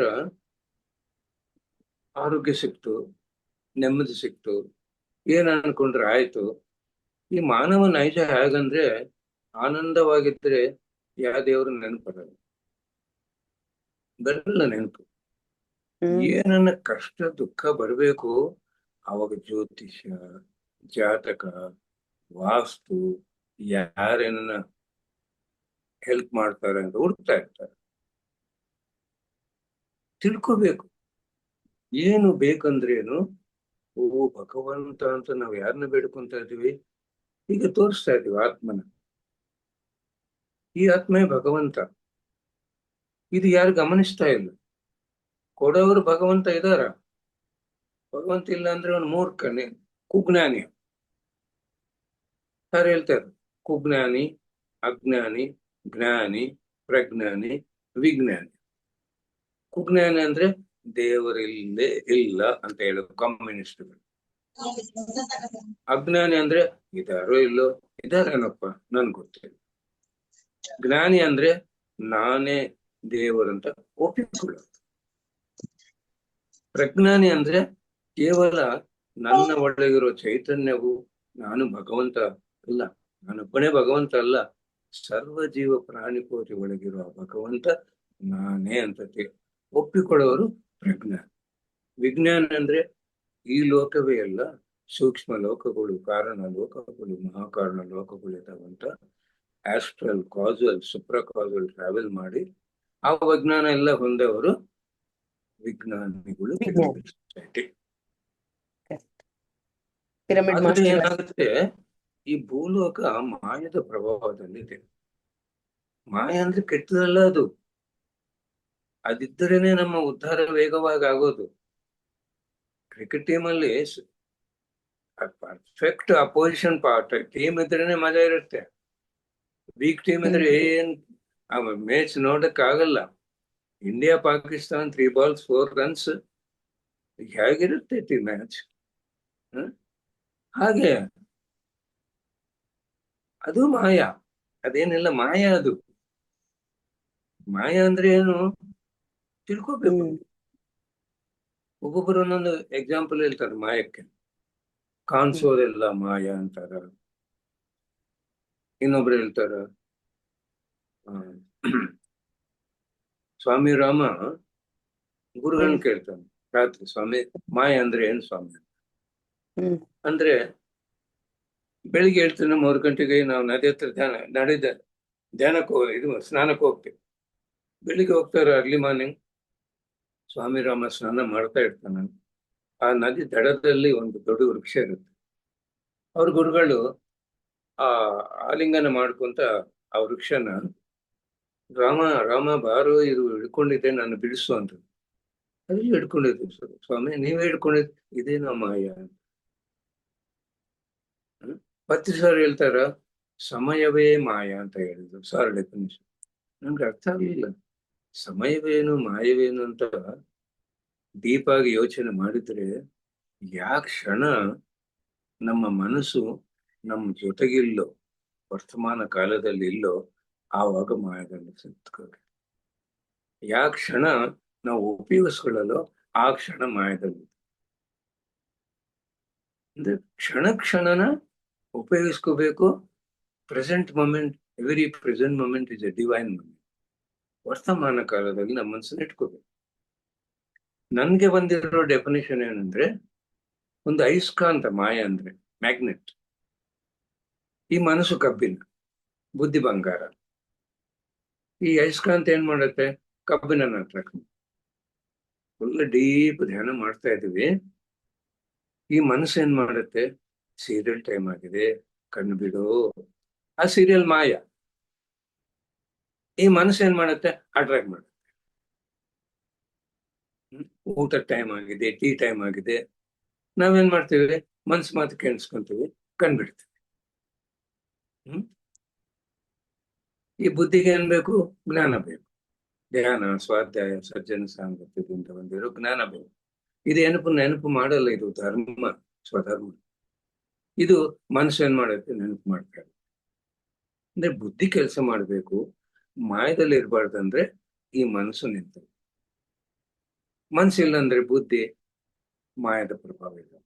ಸಾರ್ ಹೇಳ್ತಾ ಇದ್ರು, ಪಿರಮಿಡ್ ಬೇಸ್ ಎಷ್ಟಿರುತ್ತೋ ಅಷ್ಟು ಜನ ಪಿರಮಿಡ್ ಮಾಸ್ಟರ್ಸ್ ಇರ್ತಾರೋ, ಆ ಕೊನೆ ಇದೆಲ್ಲ ಟಿಪ್ಪು. ಆ ಕೊನೆವರೆಗೆ ನನ್ನ ಜೊತೆಗೆ ಪ್ರಯಾಣ ಮಾಡೋರು ಅಷ್ಟು ಜನನೇ. ಯಾರು ಬಂಡಿಗಳು ಬಿದ್ದೋಗ್ತಾ ಇರ್ತಾರ, ಈಶಾ ಯೋಗಕ್ಕೆ ಹೋಗ್ತಾರ, ಆರ್ಟ್ ಆಫ್ ಲಿವಿಂಗ್ ಹೋಗ್ತಾರ, ಬ್ರಹ್ಮಕುಮಾರಿಗೆ ಹೋಗ್ತಾರ, ಇಲ್ಲಂದ್ರೆ ಮರ್ತು ಹೋಗ್ತಾರ. ಏನೋ ಒಂದು ಕಾರಣ, ಬಿಡೋಕೆ ಒಂದು ಕಾರಣಗಳು ಬೇಕಾ? ಅದು ಸಹಜವೇ, ಅಷ್ಟು ಸುಲಭವೇ ಏನಿಲ್ಲ. ಆಧ್ಯಾತ್ಮಿಕ ಜೀವನ ಕೊನೆಯವರೆಗೆ ನಾವು ಇರಬೇಕು, ಅಳವಡಿಸ್ಕೋಬೇಕು. ಸುಮ್ಮನೆ ಜ್ಞಾನ ಹೊಂದಿದ ಲಾಭವಿಲ್ಲ. ರಾವಣಾಸುರ ಎಷ್ಟು ಮಹಾಸಾಧಕ, ಏನು ಲಾಭ ಇದೆ? ಬ್ರಹ್ಮ ಜ್ಞಾನಿ, ಬುದ್ಧಿ ಏನಾನ ಬದಲಾವಣೆ ಆಗಿದೆಯಾ? ಇಲ್ಲ. ರಾಮ ಸಾಧಕ, ಮಹಾಜ್ಞಾನಿ, ಬುದ್ಧಿನ ಉಪಯೋಗಿಸ್ಕೊಂಡ್ರು. ರಾಮ ಸರಿಯಾದ ಬುದ್ಧಿ, ರಾವಣದು ಸರಿಯಿಲ್ಲದ ಬುದ್ಧಿ. ಅದಕ್ಕೆ ನಮ್ಮ ಡ್ಯೂಟಿ ಏನು ಹೇಳೋದು. ನಮ್ಗೆ ಹಳಬರು ಬೇಕಾಗಿಲ್ಲ, ಅವನಿಗೆ ಗೊತ್ತು ಯಾವಾಗ ನೆನಪು ಮಾಡ್ಕೊಂಡು ಅವ್ನು ಧ್ಯಾನ ಮಾಡ್ಬೋದು. ನಾವು ಯಾವಾಗ್ಲೂ ಹಳಬರ ಬಗ್ಗೆ ಚಿಂತೆ ಮಾಡಬಾರ್ದು. ಮನೆಯವ್ರ ಬಗ್ಗೆ ಇರ್ಬಾರ್ದು, ಯಾರೇ ಇರ್ಲಿ, ಗೊತ್ತು ಬಿಡು ಅವ್ರಿಗೆ. ಹೊಸಬರು ನೋಡ್ಕೋಬೇಕು ನಾವು. ನಮ್ ಟಾರ್ಗೆಟ್ ಯಾವಾಗ್ಲೂ ಹೊಸಬರು. ಏನಪ್ಪಾ ಒಬ್ಬರು ಬಂದಿಲ್ಲ, ಹಳಬರು ಯಾಕೆ? ಅವ್ರಿಗೆ ಗೊತ್ತಲ್ಲ, ಮತ್ತೆ ಅವ್ರಿಗೆ ಹೇಳ್ಬೇಕಾ ನಾವು? ನಮ್ ಟೈಮ್ ವೇಸ್ಟ್ ಮಾಡ್ಬೇಕಾ? ಅದಕ್ಕೆ ಯಾರು ಹೇಳ್ತಾ ಇದ್ರು, ಒಂದು 2004 ಧ್ಯಾನ ಆಂಧ್ರ ಪ್ರದೇಶ್ ಕಂಪ್ಲೀಟ್ ಆಯ್ತು ಅಂತ ಹೇಳಿದ್ರು ಸರ್. ಇಲ್ಲ ಸರ್, ಯಾರು ಧ್ಯಾನ ಮಾಡ್ತಾರೆ ಅಂದ್ರೆ ಹುಟ್ಟಿದವರೆಲ್ಲರೂ ಧ್ಯಾನ ಮಾಡ್ತಾರೇನು? ಎಷ್ಟು ಜನ್ಮದ ಸುಕೃತ ಬೇಕು. ಧ್ಯಾನವೆಂದರೆ ಉಸಿರಿನ ಮೇಲೆ ಗಮನ ಅಂತ ಎಲ್ಲರಿಗೂ ಗೊತ್ತಾಗಿದೆ. ನಮ್ಮ ಆಂಧ್ರ ಪ್ರದೇಶ್ ಎಲೆಕ್ಷನ್ಸು, ಜ್ಞಾನ ಗ್ರಾಮೀಣ, ಮನೆ ಮನೆ ಹೋಗಿ ನಾವು ಪ್ರಚಾರ. ನಮ್ಮ ಕರ್ನಾಟಕ ಅಷ್ಟೇ, ನಾವು ಮನೆಗೆ ಹೋಗಿ ಈ ಪ್ರಚಾರ ಮಾಡಿದ್ರೆ ಆಯ್ತು, ಧ್ಯಾನ ಕರ್ನಾಟಕ ಮುಗಿಯುತ್ತೆ. ಅಷ್ಟೇ ಆಗ್ಲಿ, ಕರ್ನಾಟಕದಲ್ಲಿ ಇರುವವರೆಲ್ಲ ಧ್ಯಾನ ಮಾಡ್ತಾರ? ಅದಲ್ಲ. ಯಾರನ್ನ ನಾವು ಬದಲಾವಣೆ ಮಾಡಕ್ ಆಗಲ್ಲ, ಯಾರನ್ನ ಧ್ಯಾನ ಮಾಡ್ಸಕ್ ಆಗಲ್ಲ. ತೆಲುಗುದಲ್ಲಿ ಹೇಳ್ತಾರೆ, ದೇವನ ಕಂತೆ ದೆಬ್ಬೆ ಗುರು ಅಂತ. ದೇವನ ಮರ್ತು ಒಂದು ದೆಬ್ಬೆ ಬೀಳತ್ತೆ, ಅನಾರೋಗ್ಯ ಬರುತ್ತೆ, ಮತ್ತೆ ತೊಂದರೆಗಳು ಬರ್ತಾವ. ಮತ್ತೆ ಅವಾಗ ನಾನು ಬರ್ತಾನೆ ಭಗವಂತ, ಹೌದಪ್ಪ ಮತ್ತೆ ಧ್ಯಾನ ಮಾಡ್ಬೇಕು, ನನಗೆ ಆರೋಗ್ಯ ಬೇಕು. ಅದು ಅವ್ರಿಷ್ಟ, ನೀನು ಬರ್ಬೋದು ಇಲ್ಲ. ನಮ್ಗೆ ಯಾಕೆ? ಉದ್ಧರೇದ ಆತ್ಮ ಆತ್ಮಾನಂ. ಯಾರ ಆತ್ಮನ ಯಾರು ಉದ್ಧಾರ ಮಾಡ್ಲಕ್ ಆಗಲ್ಲ. ನಮ್ಮನ್ನ ಗಮನಿಸ್ಕೋಬೇಕು. ಯಾರು ಗೊತ್ತಿಲ್ಲ ಅವ್ರಿಗೆ ಧ್ಯಾನ ಹೇಳ್ಬೇಕು ಅಷ್ಟೇ. ನಾವೇಕೆ ತಲೆ ಕೆಡ್ಸ್ಕೋಬೇಕು. Okay sir. ಓಕೆ ಸರ್, ಹಾಗಾದ್ರೆ 97 ಆಗಸ್ಟ್ 3ನೇ ತಾರೀಕಿನಿಂದ 2022ವರೆಗೂ ತಾವು ಇಷ್ಟು ಸುದೀರ್ಘ ಕಾಲ ಪತ್ರಿಜಿ ಸರ್ ಅವರ ಸಾಂಗತ್ಯದಲ್ಲಿ ಇದ್ರಿ. ಅಂತ ಗುರುವಿನ ಸಾಂಗತ್ಯ ನಾವು ಸುಮ್ಮನೆ ಅರ್ಧ ಗಂಟೆ 1 ಗಂಟೆ ಆಗಾಗ ಅನುಭವಿಸಿದವರೇ ಎಷ್ಟೋ ಆನಂದ, ಎಷ್ಟೋ ಜ್ಞಾನವನ್ನ ಪಡೆದಿದ್ದೀವಿ ಅವರಿಂದ. ಅವರ ಮಾತುಗಳಿಂದ ಕಲಿಯೋದಲ್ಲದೆ ಅವರ ಸಾಂಗತ್ಯದಲ್ಲಿ ಅವರನ್ನ ನೋಡಿ ಕಲಿಯೋದು ಕೂಡ ಸಾಕಷ್ಟಿತ್ತು. ತಾವು ಅವರ ಸಾಂಗತ್ಯದಲ್ಲಿ ಕಲಿತಿರುವ ಕೆಲವು ವಿಚಾರಗಳನ್ನು ನಮ್ಮ ಜೊತೆ ಹಂಚ್ಕೋಬಹುದಾ ಸರ್? ಅವರ ಸಾಂಗತ್ಯದಲ್ಲಿದ್ದು ಸುಮ್ನೆ ಹಾಗೆ ಕಲ್ತಿರೋ ವಿಚಾರಗಳನ್ನ, ಹೌದು ಆ ಮೇಡಮ್. ಒಂದು ಅದ್ಭುತ ವಿಚಾರಗಳು. ಹೇಳಿ ಸರ್. ಆಚಾರ್ಯ ಅಂತ, ಹಾ. ಆಚಾರ್ಯ ಸಾಂಗತ್ಯ, ಗುರುಗಳ ಸಾಂಗತ್ಯ ಅಲ್ಲ. ಏನು ಓಕೆ. ಬೋಧನೆ ಮಾಡ್ತಾರೋ ಅದು ಅಳವಡಿಸ್ಕೊಳ್ಳೋದು ಆಚಾರ್ಯ. ಏನು ಹ್ಮ್. ಅಳವಡಿಸ್ಕೊಂತಾರೋ ಅದೇ ಹೇಳೋರು ಆಚಾರ್ಯ. ಅಂತ ಆಚಾರ್ಯರನ್ನ ಸೃಷ್ಟಿ ಮಾಡೋರು ಆಚಾರ್ಯರು ಅಂತ ಹೇಳ್ತಾ ಇದ್ರು. ಹ್ಮ್. ನೋ ಜಡ್ಜ್ಮೆಂಟ್ ಅಂತ ಅವ್ರು ಹೇಳ್ತಾರಲ್ಲ, ನೋ ಕಂಪ್ಲೇಂಟ್ ಅಂತ. ನಾನು ಹ್ಮ್. 25 ವರ್ಷದಲ್ಲಿ ಯಾವಾಗಲೂ ಅವ್ರ ಬಾಯಿಂದ ಇವನು ಇಂಥವನು, ಇವನು ಯಾಕೆ ನನ್ನ ಮಾತು ಕೇಳಿಸ್ಕೊಳ್ಳಲ್ಲ, ಇವನು ಯಾಕೆ ಬದಲಾವಣೆ ಆಗ್ಲಿಲ್ಲ ಅಂತ ಒಂದು ಮಾತು ಕೇಳಿಸ್ಕೊಳ್ಳಿ. ಹ್ಮ್.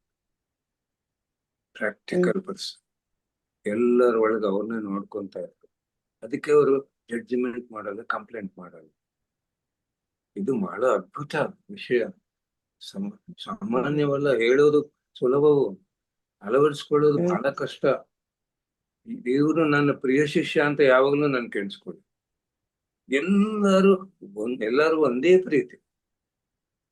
ಚಿಕ್ಕ ಅನುಭವ ಬಂದಿರ್ಬೋದು, ದೊಡ್ಡ ಅನುಭವ ಬಂದಿರ್ಬೋದು, ಈ ಸೊಸೈಟಿಯಲ್ಲಿ ಹ್ಮ್. ಎಷ್ಟೋ ಬೆಟ್ಟದಂತ ಕೆಲಸ ಮಾಡಿರ್ಬೋದು, ಇವತ್ತು ಧ್ಯಾನಕ್ಕೆ ಬಂದಿರ್ಬೋದು, ಒಂದೇ ಪ್ರೀತಿ.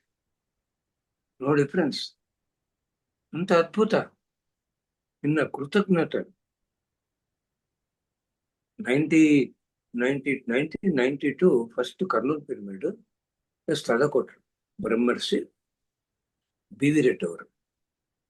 ಅವಾಗ ಸಾರು ಜೀನ್ಸ್ ಪ್ಯಾಂಟ್ ಹಾಕೊಂಡು, ಟೀ ಶರ್ಟ್ ಹಾಕೊಂಡು ಸ್ಮೋಕ್ ಮಾಡು. ಆ ಸಮಯಕ್ಕೆ ಅವನ ಗುರುಗಳಂತ ಒಪ್ಪಿಕೊಂಡು ದೊಡ್ಡ ಸ್ಥಳ ಕೊಟ್ಟು ಆ ನಿರ್ಮಾಣಕ್ಕೆ ಸಹಕರಿಸಿದ್ರು. ಆವತ್ತು ಎಷ್ಟು ಅವ್ರಿಗೆ ಕೃತಜ್ಞತೆ, ರೆಸ್ಪೆಕ್ಟ್ ಕೊಡ್ತಾ ಇದ್ರು. ರೆಸ್ಪೆಕ್ಟ್ ಅಲ್ಲ, ಕೃತಜ್ಞತೆಗಳು ಪತ್ರಿ ಸಾರು. ಕೊನೆಯವರೆಗೆ ಸಾರ್ ಲೆವೆಲೇ ಬೇರೆ ಆಯ್ತು. ಅದು ಒಂದು ಚಿಕ್ಕ ಪಿರಮಿಡ್ ಅಷ್ಟೇ, 27x27. ಬಿ ವಿ ರೆಡ್ಡಿ ಅವರು ಬರ್ತಾ ಇದಾರೆ. ಬ್ರಹ್ಮರ್ಷಿ ಬಿ ವಿ ರೆಡ್ಡಿ ಅಂದ್ರೆ ಸ್ಟೇಜ್ ನಿಂದ ಇಳಿದು ಹೋಗಿ ಅವ್ರನ್ನ ಆಹ್ವಾನ ಮಾಡಿಸಿ ಸ್ಟೇಜ್ ಮೇಲೆ ಕೂರಿಸಿ ಅದೇ ರೆಸ್ಪೆಕ್ಟ್ ಕೊಟ್ಟಿದ್ದಾರೆ. ಇದು ಕೃತಜ್ಞತೆ. ಹೇಳ್ತಾ ಇದ್ರು, ಯಾವಾಗಲೂ ನಮ್ಗೆ ಏನು ಅಪಕಾರ ಮಾಡಿದ್ರೇನು, ಅವಮಾನ ಮಾಡಿದ್ರೇನು ಮಾಡ್ತಾ ಹೋಗಬೇಕು. ಏನನ್ನ ಸಹಾಯ ಮಾಡಿದ್ರೆ ಜೀವನ ಕೊನೆವರೆಗೆ ಮರಿಬಾರ್ದು. ಇದು ಸ್ಪಿರಿಚುಯಾಲಿಟಿ. ಕ್ಷಮಿಸೋದು ಸ್ಪಿರಿಚುಯಾಲಿಟಿ, ಕೃತಜ್ಞತೆ ತಿಳಿಸೋದು ಸ್ಪಿರಿಚುಯಾಲಿಟಿ. ಪ್ರಾಕ್ಟಿಕಲ್ ನಾವು ನೋಡಿದ್ವಿ. ಏನು ಪ್ರೀತಿ ಕೊಡ್ತಾರೆ ಅವರು. ಶಿಷ್ಯರ್ನಂತ ಯಾರನ್ನೂ ನೋಡಲ್ಲ. ಒಂದ್ಸರ್ತಿ ಪಿರಮಿಡ್ ವ್ಯಾಲಿ ಡೈನಿಂಗ್ ಹಾಲ್ ಅಲ್ಲಿ ನಾನಿದೆ. ಸಡನ್ ಆಗಿ ಹಿಂದೆಯಿಂದ ಬಂದು ನನ್ನ ಕಣ್ಣು ಮುಚ್ಚಿದ್ರು. ಯಾರನ್ನ ಗುರುಗಳಿಗೆ ಮಾಡ್ತಾರೆ ಅಂತ ಅನ್ಕೊಂತೀವಿ, ಎಕ್ಸ್ಪೆಕ್ಟ್ ಮಾಡಕ್ ಆಗತ್ತೆ. ಅಷ್ಟು ಸ್ನೇಹ. ಏನು ಅದ್ಭುತ. ಎಲ್ಲ ನೋಡಿದ್ರೆ ಗುರುಗಳ ದರ್ಶನ ಆಗೋದು ಕಷ್ಟ. ಇವ್ರು ಉಡ್ಕೊಂಡು ಎಲ್ಲರ ಹತ್ರ ಬಂದು ಭುಜದ ಮೈ ಕೈ ಹಾಕಿ, ಏನ್ ಪ್ರೇಮ, ಏನ್ ಸಮಾಚಾರ.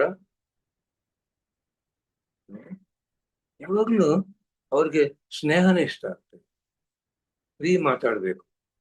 ಸ್ನೇಹಿತರು ಮಾತಾಡ್ತಾರಲ್ಲ, ಆಗ ಮಾತಾಡ್ಬೇಕು. ಗುರುಗಳಂತ ಹೀಗಿದ್ರೆ ಅವ್ರಿಗೆ ಇಷ್ಟ ಇಲ್ಲ. ಅದಿಷ್ಟೇನೆ ಇಲ್ಲ. ಮನೆ ಬರ್ತಾ ಇದ್ರು, ಒಗ್ಗರಣೆ ಬಜ್ಜಿ ಬೇಕು ಮೇಡಮ್. ಕೇಳಿಸ್ಕೊಂಡು ನಮ್ ಫ್ಯಾಮಿಲಿ ಆಗಿರ್ತವರು ಮಾಡಿಸ್ಕೊಂಡು ಎಂಜಾಯ್ ಮಾಡ್ತಾ ಇದ್ರು. ಅಷ್ಟು ಹತ್ರ ಯಾವ ಗುರುಗಳು ಸಾಮಾನ್ಯವೂ ಅಲ್ಲ. ಅವ್ರು ಯಾವನು ಪವಾಡಗಳು ತೋರಿಸಲ್ಲ. ಏನೋ ಇದಾವ ಸ್ವಲ್ಪ. ಅವ್ರು ಹೇಳ್ತಾ ಇದ್ವಿ, ಪವಾಡಗಳು ತೋರಿಸಿದ್ರೆ ಅದಕ್ಕೆ ಬರ್ತಾರಪ್ಪ, ಅವ್ರ ಬುದ್ಧಿ ಬದಲಾವಣೆ ಆಗತ್ತೆ. ಅದೆಲ್ಲೋ ಜ್ಞಾನ ಕೊಡ್ಬೇಕು, ಬುದ್ಧಿ ಬದಲಾವಣೆ ಆಗ್ಬೇಕು, ಜೀವನ ಸ್ವರ್ಗ ಆಗ್ಬೇಕು, ಅದು ನಾವು ಕೊಡ್ಬೇಕು ಅಂತ ಹೇಳ್ತಾ ಇದ್ವಿ. ಅವ್ರು ತೋರ್ಸ್ಬೇಕಂದ್ರೆ ಯಾವ ಪುಟ್ಟಭರ್ತಿ ಬಾಬಾನು ಕೆಲ್ಸಕ್ಕೆ ಬರಲ್ಲ. ಒಂದ್ಸರಿ ಸಾರು ನಾನು ಗಾಡಿಯಲ್ಲಿ ಹೋಗ್ತಾ ಇದ್ವಿ, ಪುಟ್ಟಭರ್ತಿ ಬಾಬಾ ಬಗ್ಗೆ ನಾನು ಹೇಳ್ತಿದ್ದೆ, ನೋಡು ನಮ್ಮ ಶಕ್ತಿನ ವಿಭೂತಿ ಸೃಷ್ಟಿ ಮಾಡಕ್ಕೆ, ಲಿಂಗ ತೆಗೆಯಕ್ಕೆ, ಜಿಮ್ಮಿಕ್ ಮ್ಯಾಜಿಕ್ ತೋರ್ಸಕ್ಕೆ ಉಪಯೋಗಿಸ್ಕೋಬಾರ್ದು. ನಮ್ಮ ಶಕ್ತಿ ನಮ್ಮ ಎದುರಿಗೆ ಯಾರಿದಾರೋ ಅವ್ರ ಒಳಗಿನ ಶಕ್ತಿನ ಜಾಗೃತಿ ಮಾಡಕ್ಕೆ ಉಪಯೋಗಿಸ್ಕೋಬೇಕು. ಆ ಉಪಯೋಗಿಸ್ಕೋಬೇಕಂದ್ರೆ ನಮ್ಮ ಶಕ್ತಿ ಎಷ್ಟಿರ್ಬೇಕು, ಓವರ್ ಫ್ಲೋಯಿಂಗ್ ಎನರ್ಜಿ ಇರ್ಬೇಕು. ಅಷ್ಟು ಎನರ್ಜಿ ನಾವು ಮೇಂಟೈನ್ ಮಾಡ್ಬೇಕಂತ ಇದ್ರು. ಯಾವಾಗ ಮಾತಾಡ್ತಾರ ಬಾಯಿಂದ ಯಾವ ಮುತ್ತೆ ಬರುತ್ತೋ, ಯಾ ಕೆಂಪು ಬರುತ್ತೋ, ಯಾ ಪಗಡೆ ಬರುತ್ತೋ ಅಂತ ಕಾಯ್ತಾ ಇದೀವಿ. ಅವಾಗ ಮೊಬೈಲ್ ಇಲ್ಲ ರೆಕಾರ್ಡ್ ಮಾಡ್ಕೊಳ್ಳಕ್ಕೆ, ಸುಮ್ನೆ ಕೂತ್ಕೊಳ್ಳೋದ್ರೆ ಬಿಡ್ತಾ ಇದ್ರು ವಜ್ರ. ಒಂದ್ಸರ್ ನಾವು ಭುವನೇಶ್ವರಲ್ಲೆಲ್ಲ ಸೇರಿದ್ವಿ, ಅಲ್ಲಿ ಕೇಳಿ ಒಂದ್ ಕ್ವಶನ್ ಹಾಕಿದ್ರು, ನೆಗೆಟಿವ್ ಥಿಂಕಿಂಗ್ ಮಾಡಿದ್ರೆ ಏನಾಗತ್ತೆ ಅಂತ. ಎಲ್ಲರೂ ಏನ್ ಹೇಳ್ತಾರ, ನೆಗೆಟಿವ್ ಆಗುತ್ತೆ ಅಷ್ಟೇ, ಎಲ್ಲರಿಗೂ ಗೊತ್ತು. ಅಲ್ಲೋ ಒಂದು ಮುಳ್ಳು ದೇಹಕ್ಕೆ ಚುಚ್ಚಿಕೊಂಡ್ರೆ ಎಷ್ಟು ನೋವಾಗತ್ತೋ, ನೆಗೆಟಿವ್ ಯೋಚನೆ ಈ ಆತ್ಮನ್ನ ಭಗವಂತನಿಗೆ ಮುಳ್ಳು ಚುಚ್ಚಬೇಡು, ಈ ಭಗವಂತನಿಗೆ ದುಃಖ ಕೊಡಬೇಡು, ಇವನ್ ಕೇಳಿಸ್ಕೊಳ್ಳಲ್ಲ, ನನ್ಗೆ ಧ್ಯಾನ ಕುದುರಲ್ಲ, 24 ಗಂಟೆ ಈ ಆತ್ಮನ ಚುಚ್ಚುತ್ತಾ ಇರ್ತೀವಿ. ಭಗವಂತನಿಗೆ ದುಃಖ ಕೊಡ್ಬೇಕ, ಆನಂದ ಕೊಡ್ಬೇಕ. ಆ ಮಾತು ಕೇಳಿಸ್ಕೊಂಡ್ರೆ ನನ್ಗೆ ಏನಪ್ಪ, ಎಷ್ಟು ಅರಿವು ಬೇಕು ನಮಗೆ, ಈ ಭಗವಂತನ ಚುಚ್ಚಬಾರ್ದಲ್ಲ, ಸಂತೋಷ ಕೊಡ್ಬೇಕು, ತೃಪ್ತಿ ಕೊಡ್ಬೇಕು. ನೆಗೆಟಿವ್ ಮಾತು ಮಾತಾಡಿದ್ರೆ ಏನಾಗುತ್ತೆ ಅಂತ ಹೇಳಿ ಶತ್ರುಗಳಾಗ್ತಾರೆ ಅಂತ ಹೇಳ್ತೀವಿ. ಅಲ್ಲೋ ಈ ಹೃದಯ ಕನ್ನಡಿ, ನಮ್ಮ ನೆಗೆಟಿವ್ ಮಾತು ಕಲ್ಲು, ಏನಾಗುತ್ತೆ ಹೊಡೆದ್ರೆ ಚೂರ್ ಚೂರಾಗುತ್ತೆ. ಅದಕ್ಕೆ ಹೇಳ್ತೆ, ಜ್ಞಾನ ಒಂದರೆ ಮಾತು ನಮ್ಮ ಮೇಲೆ. ಅದು ಅವ್ರ ಮಾತು ಜ್ಞಾನ. ಹೇಳ್ತಾ ಇದ್ರು, face is the index of the mind, word is the index of the soul ಅಂತ. ಮುಖ ನೋಡಿದ್ರೆ ಏನು ಅಷ್ಟು ಕೋಪ, ಏನು ಅಷ್ಟು ದುಃಖ, ಏನು ಸಂತೋಷ ಅಂತ ಗೊತ್ತಾಗುತ್ತೆ, ಹೇಳೋ ಕೆಲ್ಸ ಇಲ್ಲ. ಈ ಮಾತು ಕೇಳಿಸ್ಕೊಂಡ್ರೆ ಈ ಆತ್ಮ ಎಲ್ಲಿ ಇದೆ ಗೊತ್ತಾಗುತ್ತದ. ಯೋಚನೆ ಅಂದ್ರೆ ಏನು, ಮಾತಂದ್ರೆ ಏನು, ಕರ್ಮ ಅಂದ್ರೆ ಏನು, ಮನಸ ವಾಚ ಕರ್ಮಣ ತ್ರಿಕರಣ ಶುದ್ಧಿ ಆಗಿರ್ಬೇಕಂತ ಚಿಕ್ಕ ಚಿಕ್ಕ ಪದಗಳು, ಸಾಮಾನ್ಯರಿಗೆ ಅರ್ಥ ಆಗೋ ಪದಗಳು. ಅವ್ರೇನು ಭಾಷಾ ಪ್ರಾವೀಣ್ಯತೆ ಬೇಕಿಲ್ಲೋ, ಎಲ್ಲರಿಗೂ ಅರ್ಥ ಆಗ್ಬೇಕು ಅಂತ ಹೇಳ್ತಾ ಇದ್ರು. ನಮ್ಮ ಭಾಷೆ ಸಂಸ್ಕೃತ ಪಂಡಿತೇನ್ ಬೇಕಾ, ಏನಿಲ್ಲ, ನಮ್ಮ ಅನುಭವ ಹೇಳ್ಕೊಡಕ್ಕೆ ನಾರ್ಮಲ್ ಪೀಪಲ್ಗೆ ಅರ್ಥ ಆಗ್ಬೇಕು ಅಂತ. ಅದ್ಭುತ ಒಂದು ಅನುಭವ ಹೇಳ್ತೀನಿ. ನಾವು ಟ್ರೆಕ್ಕಿಂಗ್ ಹೋಗಿದ್ವಿ, ತುಂಬುರ ತೀರ್ಥ ಅಂತ. ಅದು ತಿರುಮಲ ಪಾಪನಾಶನದಿಂದ ಒಂದು 10-11 ಕಿಲೋಮೀಟರ್ ದೂರ ಕಾಡಲ್ಲಿ ತುಂಬುರ ಮಹರ್ಷಿ ತಪಸ್ಸು ಮಾಡಿದ ಪ್ರದೇಶ. ಅಲ್ಲಿ ನಾವು ಹೋಗುವಾಗ ಅದು ಬಿಸಿಲು ಕಾಲ, ತಿರುಮಲ ಅಲ್ಲಿ ಶಾರ್ಟೇಜ್ ಇತ್ತು ವಾಟರ್, ಚೌಲ್ಟ್ರಿಯಲ್ಲಿ 1 ಬಕೆಟ್ ಕೊಡ್ತಾ ಇತ್ತು, ಅಷ್ಟು ಶಾರ್ಟೇಜ್ ಇತ್ತು. 12 ಗಂಟೆಗೆ ಟ್ರೆಕ್ಕಿಂಗ್. ಸಾರ್ ಜೊತೆಗೆ ನಾವು ಇನ್ನ ಇಲ್ಲ ನಡೀತಾ 5 ಹೆಜ್ಜೆ ಇಟ್ಟಿಲ್ಲ, ಮಳೆ ಸ್ಟಾರ್ಟ್. ಕುಂಭ ವೃಷ್ಟಿ, ಒಂದೇ ದಿನಕ್ಕೆ ಡ್ಯಾಮ್ ಫುಲ್ ಆಯ್ತು, ಅಷ್ಟೊಂದು ನೀರು ಬಂತು. ನಾವು ಕಾಡಲ್ಲಿ ನೆನೆದು ಹೋಗಿದ್ವಿ, ಫುಲ್ಲು ನೆಂದೋಗಿದ್ವಿ. ಅಲ್ಲಿ ಸೇರಕ್ಕೆ ನಮ್ಗೆ ಮಳೆ ಬರ್ತಾ ಇತ್ತಲ್ಲ, ರಾತ್ರಿ 10 ಗಂಟೆಗೆ ಸೇರಿದ್ವಿ. ಇನ್ನು ಕ್ಯಾಂಪ್ ಫೈರ್ ಹಾಕೊಂಡು ಎಲ್ಲರೂ ಒಂದೊಂದು ಕಡೆ ಕೂತ್ಕೊಂಡು ಸಾಂಗತೆ ಮಾಡ್ತಾ ಇದ್ವಿ. Early morning 1:30 to 2 o'clock. ನಾವು ಕಾಡಿಗೆ ಹೋದ್ರೇನು ಬಡ ಮಾಡ್ಕೊಳ್ಳಲ್ಲ ಅಂತ, ಸಾಂಗತ್ಯ ಸಿಗಲ್ವಲ್ಲ, ಎಲ್ಲರೂ ಇರ್ತಾರೆ. ಸಾಂಗತ್ಯ ಮಾಡ್ತಾ ಇದ್ರು. ನನ್ನ ಹೆಂಡತಿ ಈ ಹಿಂದೆ ನೆಂದೋಗಿದೆ ಅಂತ ಆಪೋಸಿಟ್ ಡೈರೆಕ್ಷನ್ ಅಲ್ಲಿ ಕೂತ್ಕೊಂಡಿದ್ರು ಬೆಂಕಿಗೆ. ನಾವು ಈ ಫ್ರಂಟ್ ಡೈರೆಕ್ಷನ್, ಅವರು ಈ ಬ್ಯಾಕ್ ಮಾಡಿ ಕೂತ್ಕೊಂಡಿದ್ರು, ರಿವರ್ಸ್ ಪೊಸಿಷನ್. ಸಾರು ಫ್ಲೂಟ್ ಬಾರಿಸುತ್ತೆ ಏನೋ ಕೂತ್ಕೊಂಡು ಒಂದು 5 ನಿಮಿಷ ಆದ್ಮೇಲೆ ನನಗೆ ಒಂದು ಶಬ್ದ ಬಂತು. ನನ್ನ ಹೆಂಡತಿ ಬೆಂಕಿಯಲ್ಲಿ ಬಿದ್ದೋಗಿದ್ದಾಳೆ ಅಂತ ಗೊತ್ತಾಗ್ತಾ ಇದೆ, ಶಬ್ದನೇ ಗೊತ್ತಾಗ್ತದೆ. ಆದ್ರೆ ಕಣ್ ಬಿಡಬಾರ್ದಲ್ಲ, ಕಣ್ ಬಿಟ್ಟಿಲ್ಲ. 1 ಅವರ್ ಆಯ್ತು. ಸಾರ್ ಓಕೆ ಹೇಳಿದ್ರು. ನನ್ನ ಹೆಂಡತಿ ಬೆಂಕಲ್ಲಿ ಬಿದ್ದೋಗಿದ್ದೀನಿ, ಹೇಗೆ ಎದ್ದೋಳಿದ್ರು ಗೊತ್ತಾಗಿಲ್ಲ. ಅವ್ರಿಗೆ ಇಲ್ಲಿ ಬಂದಿದೆ, ಇವಾಗಲೂ ಇದೆ. ಆ ಬೂದಿಯೆಲ್ಲ ಹಚ್ಕೊಂಡಿತ್ತು. ಬೆಂಕಲ್ಲಿ ಬಿದ್ದೋದ್ರೆ ಏನಾಗಬೇಕು, ಆತ್ಮ ಸುಡಲ್ಲ, ನೆನದಲ್ಲ ಅಂತ ಹೇಳ್ತಾರಲ್ಲ, ಅದು ಅದ್ಭುತ. ನನ್ನ ಹೆಂಡತಿ ಬಾಗಿಲಿಗೆ ಇನ್ನೊಬ್ರು ಮೇಡಮ್ ಕೂತ್ಕೊಂಡಿದ್ರು, ಕಳಪ ಮೇಡಮ್. ಅವ್ರು ಶ್ರೀಶೈಲ ಟ್ರೆಕ್ಕಿಂಗ್ ಬಂದಾಗ ಒಂದು ಮೇಲೆ ಇಂದ ಇದು ಬಿದ್ದು ಹೋಗ್ತಾ ಇದ್ದಾರೆ, ಫಿಸಿಕಲಿ ಸ್ಲಿಪ್ ಆಗಿದ್ದಾಳೆ. ಗುರೂಜಿ ಅಂದ್ರೆ 2 ಜುಬ್ಬ ಇರೋ ಕೈಗಳು ತಂದು ಮೇಲೆ ಇಟ್ಟಿದ್ದವಂತೆ ಆ ಮೇಡಮ್ನ. ಸಾರ್ ಬಗಲಿಗೆ ನಿಂತ್ಕೊಂಡು ಕಣ್ಣಲ್ಲಿ ನೀರು ಬರ್ತಾ ಇದೆ. ಪರಮಾತ್ಮ ಎಲ್ಲಿದೆ ಅಂತ ಹುಡುಕ್ತಾ ಇದೆ ನಾನು. ಇವರೇ ಪರಮಾತ್ಮರು ನಾನು ಕಾಪಾಡಿದಾರ ಅಂತ ಅನುಭವ ಹೇಳಿದ್ರು. ಅವ್ರು ಹೇಳಿದ್ರು, ಸರ್ ಪತ್ರಿ ಸರ್ ರಸ್ತ ಬಂದು ನಿಮ್ಮ ಮೇಡಮ್ನ ಈಗ ಕೂಡ್ಸಿದ್ರು. ಸಾರ್ ನೋಡ್ರಿ ಬಹಳ ದೂರ ಇದ್ರು. ಬೆಳಿಗ್ಗೆ ನಮ್ಮ ಮೇಡಮ್ ಬಗಲಿಗೆ ಕೂತ್ಕೊಂಡು, ಏನ್ ಮೇಡಮ್ ಏನಾಗಿದೆ ಅಂತ ಕೇಳಿ. ಅದು ನಮ್ಮ ಜೀವನದಲ್ಲಿ ಅವ್ರಿಗೆ ಏನೂ ಗೊತ್ತಿರ್ಲಾರ್ದಂಗೆ ಅವ್ರು ಇಂದ ಇಷ್ಟ ಇದಕ್ಕ ನಮ್ ದೊಡ್ಡ ಸರ್ ಈಗ ಬಹಳ ಸರ್ ಈಗ ಇವೆಲ್ಲ ಅನುಭವಗಳು ಹೇಳಿದ್ರಿ ಸರ್ ಜೊತೆನ ಸಾಂಗತ್ಯದವು. ಈಗ ನಮ್ಗೆ ಏನ್ ಅನಿಸ್ತದೆ, ನಾವು ಹೊಸಬ್ರು ಈಗಷ್ಟೇ ಬಂದಿದಾರಲ್ಲ ಸರ್, ನಾವು ಸರ್ ಜೊತೆ ಸಮಯನೇ ಕಳಿಲಿಲ್ಲ. ಆಚಾರ್ಯ ಸಂಗತಿ ಅನ್ನೋದು ಎಷ್ಟು ಮುಖ್ಯ ನೋಡ್ರಿ. ಇಷ್ಟೆಲ್ಲ ತಾವು ಹೇಳಿದ್ವಾಗ ಹೊಸಬ್ರು ಬಂದಿದ್ದಾರೆ. ಈಗ ಪತ್ರಿಜಿ ಸರ್ ಅವರು ದೇಹ ತ್ಯಾಗ ಮಾಡಿದ ನಂತರ ಬಂದಿರೋ ಧ್ಯಾನಿಗಳಿಗೆ ನಿಮ್ ಸಂದೇಶ ಏನು ಸರ್? ಹಾಗಾದ್ರೆ ನಮಗೂ ಅವ್ರ ಜೊತೆ ಇರ್ಬೇಕಾಗಿತ್ತು ಅಂತ ಈಗ ಅನಿಸ್ತಿರ್ತದೆ. ಆದ್ರೆ ತಾವಿದೀರಿ, ತಮ್ ಜೊತೆ ಕಳಿಯೋದು ನಾವು ಪತ್ರಿಜಿ ಸರ್ ಜೊತೆ ಕಳೆದಂಗೆ ಅನಿಸ್ತದೆ ನಮ್ಗೆ, ನಿಜ. ಆದ್ರೂ ಕೂಡ ಎಲ್ಲೋ ಒಂದ್ ಕಡೆ ನಾವು ಪತ್ರಿಜಿ ಸರ್ ಜೊತೆ ಇರ್ಬೇಕಾಗಿತ್ತು, ಅವ್ರನ್ನ ನೋಡ್ಬೇಕಾಗಿತ್ತು ಅಂತ ಅನಿಸ್ತಿರ್ತದೆ ನಮ್ಮಂತವ್ರಿಗೆ. ಎಲ್ಲಿ ಹೋಗಿಲ್ಲ, ನಮ್ ಜೊತೆನೆ ಇದ್ದಾರೆ. ಮರಣವೇ ಇಲ್ಲವಲ್ಲ, ದೇಹ ಬಿಟ್ಟಿದಾರಷ್ಟೇ. ದೇಹ ಬಿಟ್ಟಿದ್ರೇನು ಚೈತನ್ಯ. ಈ ಚೈತನ್ಯ ಎಲ್ಲಿಲ್ಲ, ಜಗತ್ತೆಲ್ಲ ತುಂಬಿಕೊಂಡಿದೆ. ನನ್ನೊಳಗಿದೆ, ನಿಮ್ಮೊಳಗಿದೆ. ಎಲ್ಲಿದ್ದಾರೆ ಸಾರ್ ಅಂದ್ರೆ, ನಿಮ್ಮೊಳಗಿದಾರ, ನನ್ನೊಳಗಿದಾರ, ಎಲ್ಲಿಲ್ಲ ಸಾರು. ಇವಾಗ ರಾಷ್ಟ್ರಲ್ಲಿ ಎಷ್ಟು ದರ್ಶನ ಕೊಡ್ತಾ ಇದ್ದಾರೆ ಸಾರು. ಸಾರ್ ನಿಮ್ಮನ್ನು ನೋಡ್ಲಿಲ್ಲ ಅಂದ್ರೆ ಕಾಣಿಸ್ತಾ ಇದ್ದಾರೆ, ಅವ್ರು ಸಂದೇಶ ಕೊಡ್ತಾ ಇದ್ದಾರೆ. ಒಬ್ಬರು ಮೇಡಮ್ ಬ್ಯಾಂಗ್ಳೂರ್ ಮಾಧವಿ ಅಂತ ನನ್ಗೆ ಫೋನ್ ಮಾಡಿದ್ರು. ಸರ್ ನಾನು ಧ್ಯಾನ ಮಾಡ್ತಾ ಇದ್ದೆ, ಪತ್ರಿ ಸಾರು ನನ್ಗೆ ಗ್ರೀನ್ ಸ್ಯಾರಿ ಕೊಟ್ಟಿದ್ದಾರೆ ಸರ್, ಬ್ಲ್ಯಾಕ್ ಬಾರ್ಡರ್ ಇರೋ ಸ್ಯಾರಿ. ನನ್ಗೆ ಬಹಳ ಖುಷಿ. ಸ್ಯಾರಿ ಕೊಡಲ್ಲ ಮೇಡಮ್, ಏನೋ ಮೆಸೇಜ್ ಇದೆ, ಮತ್ತೆ ಸಾರ್ನ ಆಹ್ವಾನ ಮಾಡಿ ಕೇಳ್ರಿ. ಸಾರ್ ಕಾಣಿಸ್ತಾ ಕೇಳಿದ್ರೆ, ಆ ಬ್ಲ್ಯಾಕ್ ಬಾರ್ಡರ್ ಎಷ್ಟಿದೋ ಅಷ್ಟು ನೆಗೆಟಿವ್ ಇದೆ ನಿನ್ ಒಳಗೆ ಅಂತ. ಮತ್ತೆ ಹೇಗೆ ಏನ್ ಮಾಡ್ಬೇಕು ಸರ್ ಅಂದ್ರೆ, ದಿನ 8 ತಾಸು ಧ್ಯಾನ 12 ದಿನ ಮಾಡೋದು. ಇಲ್ವಾ? ಅವರು ಕಾಣಿಸ್ತಾ ಇಲ್ವಾ? ದರ್ಶನ ಕೊಡ್ತಾ ಇದ್ದಾರೆ, ನೋಡು ಬಾ ಸಾಧನೆ ಕೊಡ್ತಾ ಇದ್ದಾರೆ, ದರ್ಶನ ಕೊಡ್ತಾ. Yes sir. ಮತ್ತೆ ಎಲ್ಲಿಲ್ಲ ಇರುವಾಗ ಅವ್ರನ್ನ ಪರ್ಸನಲ್ಲೇ ಭೇಟಿ ಆಗ್ಬೇಕು. ಇವಾಗ ಕಣ್ಣು ಮುಚ್ಕೊಂಡ್ರೆ ದರ್ಶನ ಕೊಡ್ತಾರೆ. Okay sir. ಸರ್ ಇನ್ನೊಂದು ವಿಷಯ, ಈ ಸಸ್ಯಾಹಾರದಿಂದ ತಾವು ಬೈ ಬರ್ತು ಹುಟ್ಟುವಾಗನೇ ಸಸ್ಯಾಹಾರಿಗಳಾಗಿದ್ರ, ಅದಾದ ನಂತರ ಅಥವಾ ನಂತರ ಸಸ್ಯಾಹಾರಿ? ಬರ್ತು ಸಸ್ಯಾಹಾರಿ, ಆದ್ರೆ ಬಿಸ್ನೆಸ್ ಅಲ್ಲಿ ಬಂದಾಗ ಆಮ್ಲೆಟ್ ತಿನ್ನೋದು ಸ್ಟಾರ್ಟ್ ಆಯ್ತು. ಯಾರು ಫ್ರೆಂಡ್ಸ್ ಅಭ್ಯಾಸ ಮಾಡಿದ್ರು. ಫಸ್ಟ್ ಡೇ ಪತ್ರಿ ಸರ್ ಕ್ಲಾಸ್ ಅಟೆಂಡ್ ಆಗ ಮೊಟ್ಟೆಯನ್ನು ತಿನ್ಬಾರ್ದು ಅಂದ್ರೆ ಬಿಟ್ಟೆ. ನನಗೆ ಬಹಳ ಕೇಕ್ ಅಂದ್ರೆ ಬಹಳ ಇಷ್ಟ ಇತ್ತು. ಅವಾಗ ಎಗ್ಲೆಸ್ ಕೇಕ್ ಇಲ್ಲ, 97. ಆದ್ರೆ ಸ್ಟ್ರಿಕ್ಟ್ಲಿ ಬಿಟ್ಟೆ ನಾನು, ಫಸ್ಟ್ ಡೇನೆ ಬಿಟ್ಬಿಟ್ಟೆ. ಸರ್ ಮೊದಲನೇ ದಿನದ ಸಂದೇಶದಲ್ಲಿ ಏನೇನ್ ತಗೊಂಡ್ರು? ಒಂದು, ಅವತ್ತೇ ಬ್ರಹ್ಮಾನಂದ ಅನುಭವಿಸಿದ್ರಿ, ಅವತ್ತೇ ನಿಮ್ಮ ಜೀವನದ ಉದ್ದೇಶ ನಿಮಗೆ ಅರ್ಥ ಆಯ್ತು, ನಾನು ಯಾವ ಪರ್ಪಸ್ ಬಂದಿನಿ, ಕೋಟ್ಯಾಧೀಶ್ವರ ಆಗೋದಕ್ಕಲ್ಲ, ಈ ಜ್ಞಾನವನ್ನ ಹಂಚೋದಕ್ಕಂತ.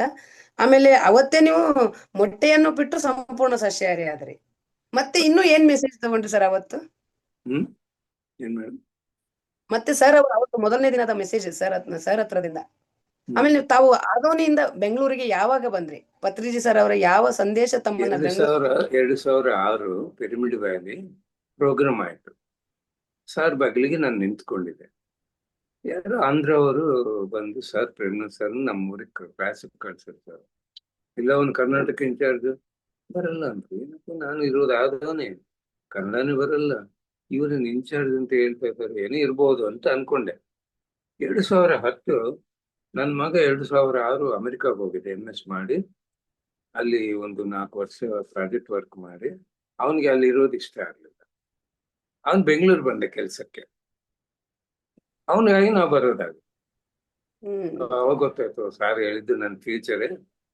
ಇಲ್ಲಿ ಬಂದ್ಮೇಲೆ ನಾನು ಕನ್ನಡ ಕಲ್ತ್ಕೊಂಡೆ. ಇವಾಗ ಈಗ ಮಾತಾಡ್ತಾ ಇದ್ದೀನಿ. ಹಾಗೆ ನನ್ನ ಜರ್ನಿ ಸ್ಟಾರ್ಟ್ ಆಯ್ತು 2010. 15 ಆಕ್ಚುಲಿ ನಮಗ್ ಅನ್ಸೋದೇ ಇಲ್ಲ ಸರ್, ನೀವು ಕನ್ನಡ ಕಲ್ತುಕೊಂಡಿದ್ದೀರಿ ಅಂತ ಅನ್ಸೋಲ್ಲ ಸರ್. ನಿಮ್ಗೆ ಮೊದ್ಲಿಂದನೂ ಕನ್ನಡ ಬರ್ತಾ ಇತ್ತು ಅನ್ನೋ ತರ ತಮ್ಮ ಭಾಷೆ ಇದೆ, ಅಷ್ಟು ಸ್ಪಷ್ಟತೆ. ನಮ್ದು ಕರ್ನಾಟಕ ಬಾರ್ಡರ್, ಕೂತ್ಕೊಳ್ರಿ ಎದ್ದೊಳ್ರಿ ಊಟ ಆಯ್ತಾ ಇಷ್ಟು ಬರ್ತಾ ಇತ್ತು. ಯಾವಾಗ ನಾನು ಬಂದ್ರೆ ಶ್ರೀಪಾದರಾವ್ ಇದ್ರು ಅವಾಗ. ನಾನು ಬ್ಯಾಂಗ್ಳೂರ್ ಕ್ಲಾಸ್ಗೆ ಬರ್ತಾ ಇದ್ದೆ ಮೊದಲೇ. ನಾನು ತೆಲುಗು ಮಾತಾಡ್ತೀನಿ, ಅವ್ರು ಟ್ರಾನ್ಸ್ಲೇಟ್ ಮಾಡ್ತಾರೆ. ಆಗ ನನ್ನ ಕನ್ನಡ ಅಭ್ಯಾಸ ಇಲ್ಲ.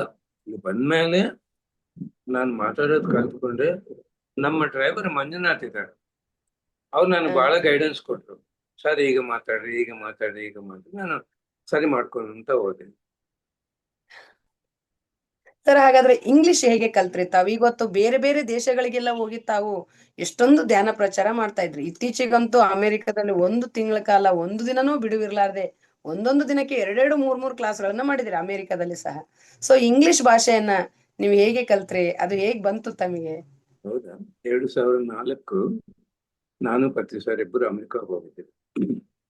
ಅವಾಗ ಯಾರು ಧ್ಯಾನ ಕೇಳಿಸ್ಕೊಳ್ಳೋರು ಇಲ್ಲ.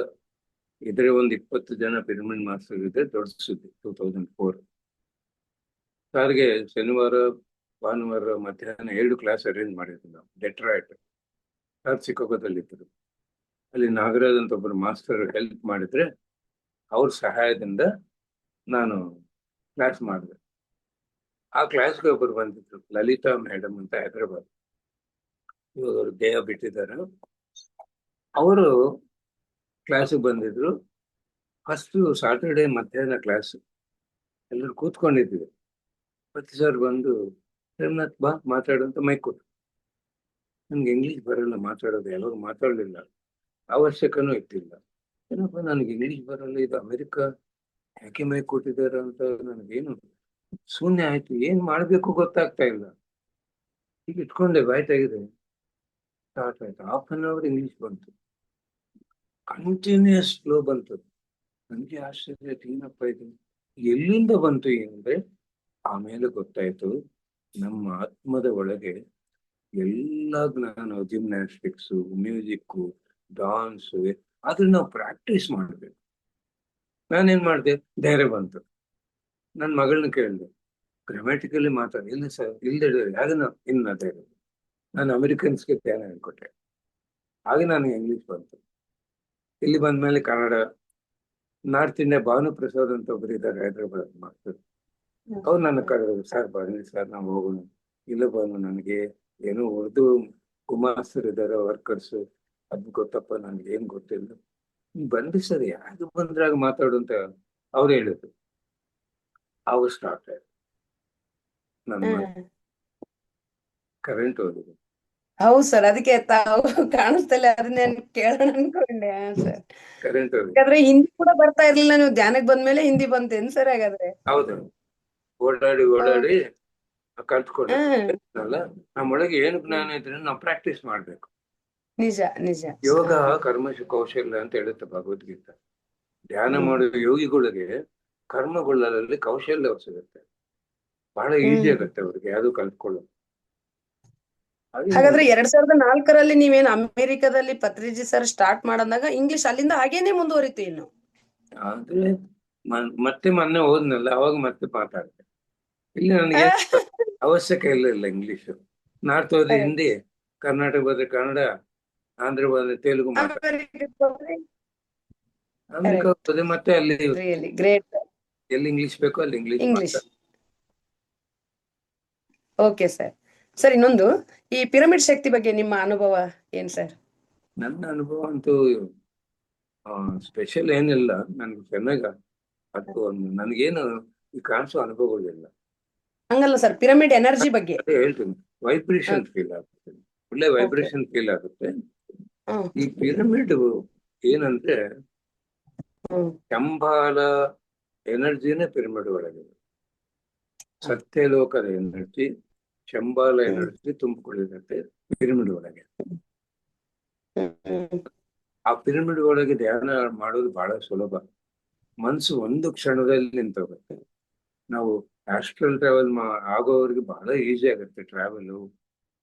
ಇಂಥವು ಎಲ್ಲಿ ಪಿರಮಿಡ್ ಇದ್ರೆ ಉಪಯೋಗಿಸ್ಕೋಬೇಕು. ಸೈಜ್ ಸಂಬಂಧವಿಲ್ಲ, ಮೆಟೀರಿಯಲ್ ಸಂಬಂಧವಿಲ್ಲ. ಅದು ಎಷ್ಟು ದೊಡ್ಡದಿದ್ರೆ ಅಷ್ಟು ಒಳ್ಳೇದೇ, ಇದ್ರೆ ಉಪಯೋಗಿಸ್ಕೋಬಹುದು. ಇಲ್ಲಾಂದ್ರೆ ಯಾವ ಪಿರಮಿಡ್ ಇದ್ರೆ ಆ ಪಿರಮಿಡ್ ನ ಉಪಯೋಗಿಸ್ಕೋಬೇಕು. ದಾವಣಗೆರೆ ಶೇಖರಪ್ಪ ಅಂತ ಒಬ್ಬರು ಸಿವಿಲ್ ಇಂಜಿನಿಯರ್ ಇದ್ದಾರೆ. ಅವ್ರದ್ದು ತೆಂಗಿನಕಾಯಿ ತೋಟ ಇದೆ. 4 ಬೋರ್ ಹಾಕಿದ್ರೂ ವಾಟರ್ ಶಾರ್ಟ್ ಇದೆ. ಮರಗಳು ದೊಡ್ಡ ಆಗಿದಾವ, ತೆಂಗಿನಕಾಯಿಗಳು. ಅವರು ಒಂದು 12x12 ಪಿರಮಿಡ್ ನಿರ್ಮಾಣ ಮಾಡಿ ತೋಟದಲ್ಲಿ ಧ್ಯಾನ ಮಾಡೋದು, ಯಾರನ್ನಿದ್ರೆ ಧ್ಯಾನ ಕೂರಿಸೋದು. ಒಂದು ಬೋರ್ ಓವರ್ಫ್ಲೋ ಆಗುತ್ತೆ. ಮರಗಳು ತುಂಬಾ ತೆಂಗಿನಕಾಯಿಗಳು. ಅವ್ರು ನನ್ನ ತೋಟ ಕರ್ಕೊಂಡೋಗಿ ತೋರಿಸಿದ್ರು, ಇದೇನ್ ಸರ್ ಅದ್ಭುತ, ಒಂದು ಮರಕ್ಕೆ ಅಷ್ಟು ಎನರ್ಜಿ ಕೊಟ್ರೆ ನಮ್ಗೆ ಎಷ್ಟು ಎನರ್ಜಿ ಕೊಡುತ್ತೆ ಪಿರಮಿಡ್. ಮನೆಯಲ್ಲಿ ಧ್ಯಾನ ಮಾಡೋದು, ಮೊಬೈಲ್ ಅಲ್ಲಿ ನೋಡೋದು. ಪಿರಮಿಡ್ ಅಲ್ಲಿ ಧ್ಯಾನ ಮಾಡೋದು ಥಿಯೇಟರ್ಗೆ ಹೋಗೋದು. ಥಿಯೇಟರ್ ಅಲ್ಲಿ ಫಿಲ್ಮ್ ಆಗಿರುತ್ತೆ, ದೂರ ಇದ್ರೆ ಥಿಯೇಟರ್ಗೆ ಹೋಗಲ್ಲ. ತುಂಬಾ ಮಳೆ ಚೆನ್ನಾಗಿರುತ್ತೆ ಸರ್. ಮಳೆ ಬಂದ್ರೆ ಥಿಯೇಟರ್ಗೆ ಹೋಗಲ್ಲ. ಥಿಯೇಟರ್ಗೆ ಹೋಗ್ತಾರ, ಮದುವೆ ಹೋಗ್ತಾರ, ಹಾಸ್ಪಿಟಲ್ಗೆ ಹೋಗ್ತಾರ. ಪಿರಮಿಡ್ ಅಂದ್ರೆ ದೂರ ಸರ್, ಯಾಕಂದ್ರೆ ಫ್ರೀ ಅಲ್ಲ. ಆ ಬೆಲೆ ಗೊತ್ತಿಲ್ಲ ಯಾರಿಗೆ. ಚರ್ಚ್ಗೆ ಹೇಗೆ ಹೋಗಿ ನಮ್ಮ ಪ್ರಾರ್ಥನೆ ಮಾಡ್ತಾರೋ ಕ್ರಿಶ್ಚಿಯನ್ಸು, ಮಸ್ಜಿದ್ಗೆ ಹೋಗಿ ಹೇಗೆ ಮುಸ್ಲಿಮ್ಸ್ ನಮಾಜ್ ಮಾಡ್ತಾರೋ, ನಾವೆಲ್ಲರೂ ಪಿರಮಿಡ್ ನ ಉಪಯೋಗಿಸ್ಕೋಬೇಕು. 41 ದಿನ ನಮ್ಮ ಮನೆಯಲ್ಲಿ ಧ್ಯಾನ ಮಾಡೋದು ಒಂದೇ, ಪಿರಮಿಡ್ ಅಲ್ಲಿ 1 ತಾಸು ಧ್ಯಾನ. ಏನ್ ದೂರ ಆದ್ರೆ ಏನು ನಷ್ಟ, ಏನು ಕಷ್ಟ? ಮಾಯ, ಮಾಯ ಪ್ರಭಾವ ಇನ್ನೇನಿಲ್ಲ. ನಾನು ಓಕೆ ಹೇಳ್ತಾ ಸರ್. ಇದ್ನಲ್ಲ ಇವತ್ತು, ಇನ್ನ ಭವಿಷ್ಯ ನೋಡ್ರಿ ಯಾವ ಪಿರಮಿಡ್ ಖಾಲಿ ಇರಲ್ಲ. ಟೋಕನ್ ಸಿಸ್ಟಮ್ ಇರುತ್ತೆ. ಇಷ್ಟು ಜನಕ್ಕೆ ಪಿರಮಿಡ್ ಸರ್ ಹೋಗ್ತಾವ. ಪಿರಮಿಡ್ ಅಲ್ಲಿ ಯಾರು ಇದ್ದಿಲ್ಲ ಮೊದಲು. ಇವಾಗ ಸಾಟರ್ಡೆ ಸಂಡೇ ಬಂದ್ರೆ ಕಿಂಗ್ ಚಾಂಬರ್ ಜಾಗ ಸಿಗಲ್ಲ. ನಾವೇ ನೋಡಿದ್ವಿ, ಯಾರ್ಯಾರು 10 ಜನ ಬರೋದು ಕಷ್ಟ ಇತ್ತು ಪಿರಮಿಡ್ ವ್ಯಾಲಿಗೆ ಹೊಸಬರು.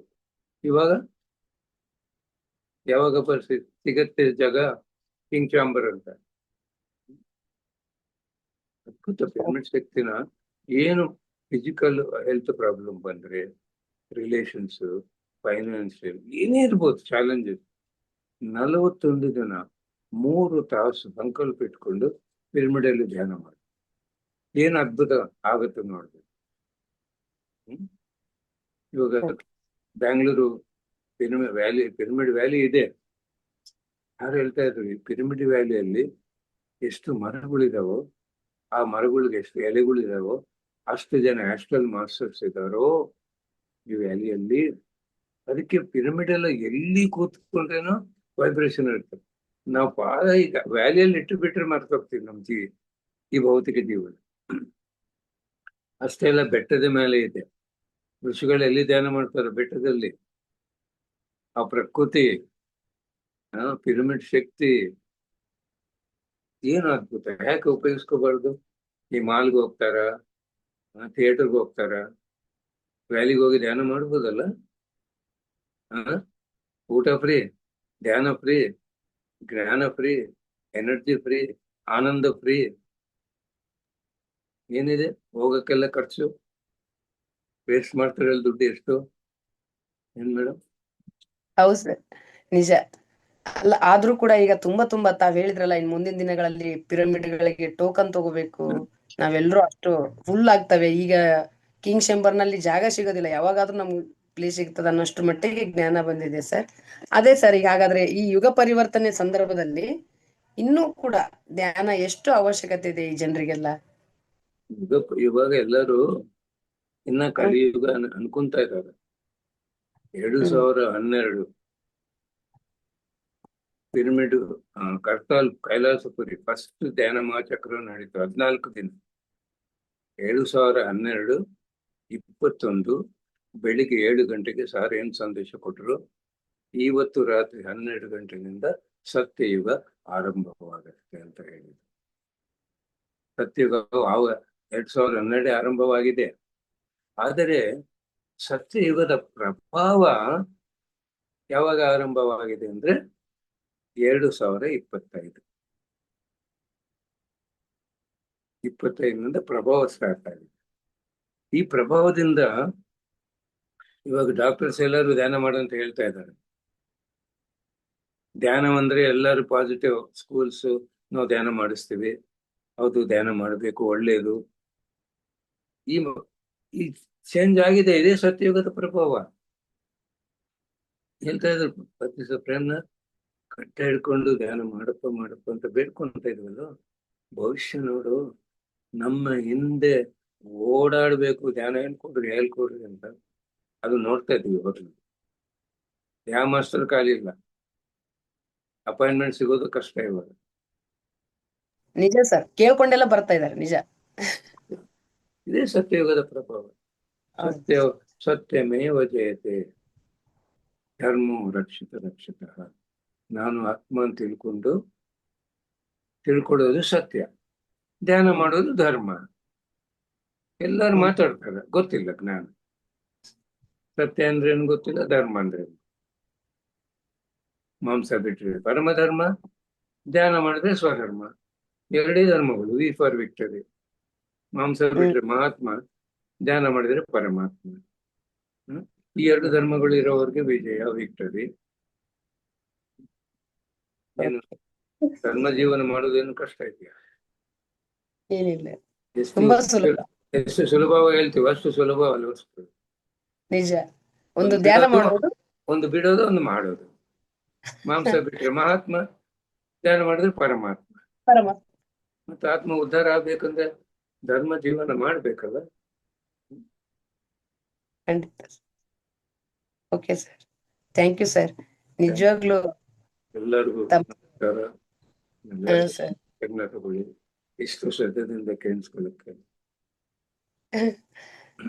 ಆತ್ಮೀಯರೇ, ನೋಡಿದ್ರಲ್ಲ, ಇಲ್ಲಿಯವರೆಗೂ ನಾವು ಸೋಲ್ ಸಂಭಾಷಣೆಯಲ್ಲಿ ಬ್ರಹ್ಮರ್ಷಿ ಪ್ರೇಮ್ನಾಥ್ ಸರ್ ಅವರಿಂದ ಇದೀಗ ಅವರು 2010ರಿಂದ ಕರ್ನಾಟಕಕ್ಕೆ ಬಂದು ನೆಲೆಸಿದ್ದಾರೆ. ಈ ಧ್ಯಾನದ ಮೂಲಕವೇ ತಮ್ಮ ಒಳಗಿನಿಂದ ಕನ್ನಡ, ಇಂಗ್ಲಿಷು, ಹಿಂದಿ ಎಲ್ಲ ಭಾಷೆಗಳಲ್ಲಿ ಮತ್ತು ದೇಶ ವಿದೇಶಗಳಲ್ಲೆಲ್ಲ ತಮ್ಮ ಜ್ಞಾನದ ಅಮೃತವನ್ನ ಉಣಬಡಿಸ್ತಾ ಇದ್ದಾರೆ. ಮತ್ತು ಪತ್ರಿಜಿ ಸರ್ ಅವರ ಜೊತೆ 25 ವರ್ಷಗಳ ಸತತ ಸಾಂಗತ್ಯದಲ್ಲಿದ್ದುಕೊಂಡು ಸಾಕಷ್ಟು ಜ್ಞಾನವನ್ನ ಪಡೆದು ಆ ಜ್ಞಾನವನ್ನ ನಿರಂತರವಾಗಿ ಕರ್ನಾಟಕದಾದ್ಯಂತ ನಾವು ನೋಡ್ತಾ ಇದ್ದೀವಿ. ನಿಜವಾಗ್ಲು ಅವರಿಂದ ನೋಡಿ ಕಲಿಯೋದು, ಅವರ ಮಾತಿನ ಮೂಲಕ ಅಲ್ಲ, ನೋಡಿ ಕಲಿಯೋದು ಕೂಡ ಅವರ ಸಾಂಗತ್ಯದಲ್ಲಿ ನಾವೆಲ್ಲರೂ ಕಳೆದಿದ್ದೀವಿ. ಎಲ್ಲಾ ಭಾಗದಲ್ಲಿ ಅವರು ಸಂಚರಿಸ್ತಾ ಇದ್ದಾರೆ, ದಣಿವಿಲ್ಲದಂತೆ. ಅವರ ದೇಹಕ್ಕೆ ದಣಿವಿಲ್ಲ. ಒಂದು ಬಾರಿ ನೀವು ನೋಡ್ರಿ, ಬುದ್ಧ ಪೂರ್ಣಿಮೆಯಲ್ಲಿ ಕರೆಯೋದಕ್ಕೆಂತ ಬರ್ತಾರೆ. ನಾನು ಎಲ್ಲ ಕಡೆ ಭಿಕ್ಷಾ ಪಾತ್ರ ಹಿಡ್ಕೊಂಡು ಹೋಗ್ತೀನಿ ಅಂತ ಕೈಲಾಸಪುರಿ ಕಡತಾಲ್ಗೆ ಆ ಧ್ಯಾನ ಮಹಾಚಕ್ರಕ್ಕೆ ಬರ್ತಾರೆ. ಎಲ್ಲ ಕಡೆ ಒಂದ್ ಕಡೆ ಎಲ್ಲರನ್ನ ಭೇಟಿ ಆಗೋದಾಯ್ತು, ಜೊತೆಗೆ ಮತ್ತೆ ಎಲ್ರಿಗೂ ಜ್ಞಾನ ಹಂಚುತ್ತಾ ನಮಗೆ ದೇಣಿಗೆ ಸಂಗ್ರಹಿಸೋದಕ್ಕಾಗಿ ಬರ್ತಾ ಇರ್ತಾರೆ. ಎಲ್ರು ಕರ್ನಾಟಕದ ಎಲ್ಲರಿಗೂ ಚಿರಪರಿಚಿತರಾಗಿರುವಂತಹ ಬ್ರಹ್ಮರ್ಷಿ ಪ್ರೇಮ್ನಾಥ್ ಸರ್ ಅವರ ಒಂದು ಜೀವನದ ಪ್ರಯಾಣವನ್ನ ನಾವು, ಒಂದು ರೋಚಕ ಪ್ರಯಾಣ ನಾವು ಅವ್ರದಿಂದ ಪಡೆದ್ವಿ. ಅವರ ಬಾಲ್ಯ ಹೇಗಿತ್ತು, ಬಾಲ್ಯದಲ್ಲಿ ಅವರ ಚಿಕ್ಕಪ್ಪನ ಮನೆಯಲ್ಲಿ ಕಳೆದ್ರು, ನನಗೆ ಎಷ್ಟೋ ನೋವಿತ್ತು, ಎಷ್ಟೋ ಸವಾಲುಗಳಿದ್ವು ಅಂತೇಳಿ ಎಲ್ಲವನ್ನ ಹಂಚಿಕೊಂಡ್ರು. ಆದ್ರೂ ನಂತರದಲ್ಲಿ ಒಂದೇ ದಿನದಲ್ಲಿ ಜ್ಞಾನೋದಯ ಹೊಂದಿದವರು. ಯಾಕಂದ್ರೆ ಅವರು ಪೂರ್ವಜನ್ಮದ ಸಾಧನೆ ಅಷ್ಟೊಂದಿರೋದ್ರಿಂದ ಒಂದೇ ದಿನ ಪತ್ರಿಜಿ ಅವ್ರನ್ನ ಭೇಟಿಯಾಗಿ 1997 ಆಗಸ್ಟ್ 3ನೇ ತಾರೀಕಿನಂದು 1 ತಾಸು ಜ್ಞಾನ ಮಾಡಿ ಬ್ರಹ್ಮಾನಂದವನ್ನ ಅನುಭವಿಸಿ ಅವತ್ತೇ ಬ್ರಹ್ಮರ್ಷಿ ಆಗ್ಬಿಟ್ಟಿದ್ದಾರೆ ಅವರು. ಇವತ್ತಿಗೂ ನಮ್ಮೊಂದಿಗಿದ್ದು ತಮ್ಮ ಅನುಭವಗಳನ್ನ ನಮ್ಮೊಂದಿಗೆ ಹಂಚಿಕೊಂಡಿರುವಂತ ಅವರಿಗೆ PMC ಬಾಗಲಕೋಟೆ ಹಾಗೂ ನನ್ನೊಂದಿಗಿರುವ ಎಲ್ಲ ಆತ್ಮ ಬಂಧುಗಳ ಪರವಾಗಿ ಪ್ರೀತಿ ಪೂರ್ವಕವಾಗಿ ಕೃತಜ್ಞತೆಗಳನ್ನ ಸಲ್ಲಿಸ್ತಾ ಇದ್ದೀನಿ. ಆತ್ಮೀಯರೇ, PMC ಬಾಗಲಕೋಟೆಯನ್ನ ನೋಡ್ತಾ ಇರಿ. ಯಾಕೆಂದ್ರೆ ಈ ರೀತಿಯ ಬ್ರಹ್ಮರ್ಷಿಗಳು, ಬ್ರಹ್ಮಜ್ಞಾನ ಇರುವಂತಹ ಪಿರಮಿಡ್ ಮಾಸ್ಟರ್ಗಳ ಸಂಭಾಷಣೆಗಳನ್ನ ನಾವು ಕೇಳ್ತಾ ಇರಬೇಕು. ಈ ವಿಡಿಯೋ ನಿಮಗೆ ಇಷ್ಟ ಆದ್ರೆ ದಯವಿಟ್ಟು, ಇಷ್ಟ ಆಗುತ್ತೆ, ಲೈಕ್ ಮಾಡಿ, ಶೇರ್ ಮಾಡಿ ಮತ್ತು PMC ಬಾಗಲಕೋಟೆ ಚಾನಲ್ ಅನ್ನ ಸಬ್ಸ್ಕ್ರೈಬ್ ಮಾಡಿಕೊಳ್ಳಿ. ಹಾಗೆ ಮತ್ತು ಇನ್ನಷ್ಟು ಈ ಆತ್ಮಜ್ಞಾನದ ಪ್ರಯಾಣವನ್ನ ನಾವು ತಿಳ್ಕೋಬೇಕು ಅಂದ್ರೆ ಈ ಚಾನಲ್ PMC ಬಾಗಲಕೋಟೆ ಚಾನಲ್ ಅನ್ನ ನೋಡ್ತಾ ಇರಿ. ಮುಂದಿನ ದಿನ ಮತ್ತೆ ಇನ್ನೋರ್ವ ಪಿರಮಿಡ್ ಮಾಸ್ಟರ್ಗಳೊಂದಿಗೆ ಭೇಟಿಯಾಗೋಣ. ಇದೇ ಆತ್ಮ ಸಂಭಾಷಣೆಯ ಒಂದು ಪಯಣವನ್ನ ಮುಂದುವರಿಸೋಣ ಅಂತ. ಅಲ್ಲಿಯವರೆಗೂ ತಾವೆಲ್ಲರೂ ಧ್ಯಾನದಲ್ಲಿ ಮುಂದುವರಿರಿ, ಆತ್ಮ ಜಾಗೃತಿಯನ್ನ ಮಾಡಿಕೊಳ್ಳಿ, ಸ್ವಾಧ್ಯಾಯದಲ್ಲಿ ಮುಂದುವರಿರಿ, ಆತ್ಮದ ಧ್ವನಿಯನ್ನ ಆಲಿಸ್ತಾ ಇರಿ ಅಂತ ಹೇಳ್ತಾ ನಾನು ನಿಮ್ಮ pyramid master Lalitha Kandagal. Thank you, thank you, thank you.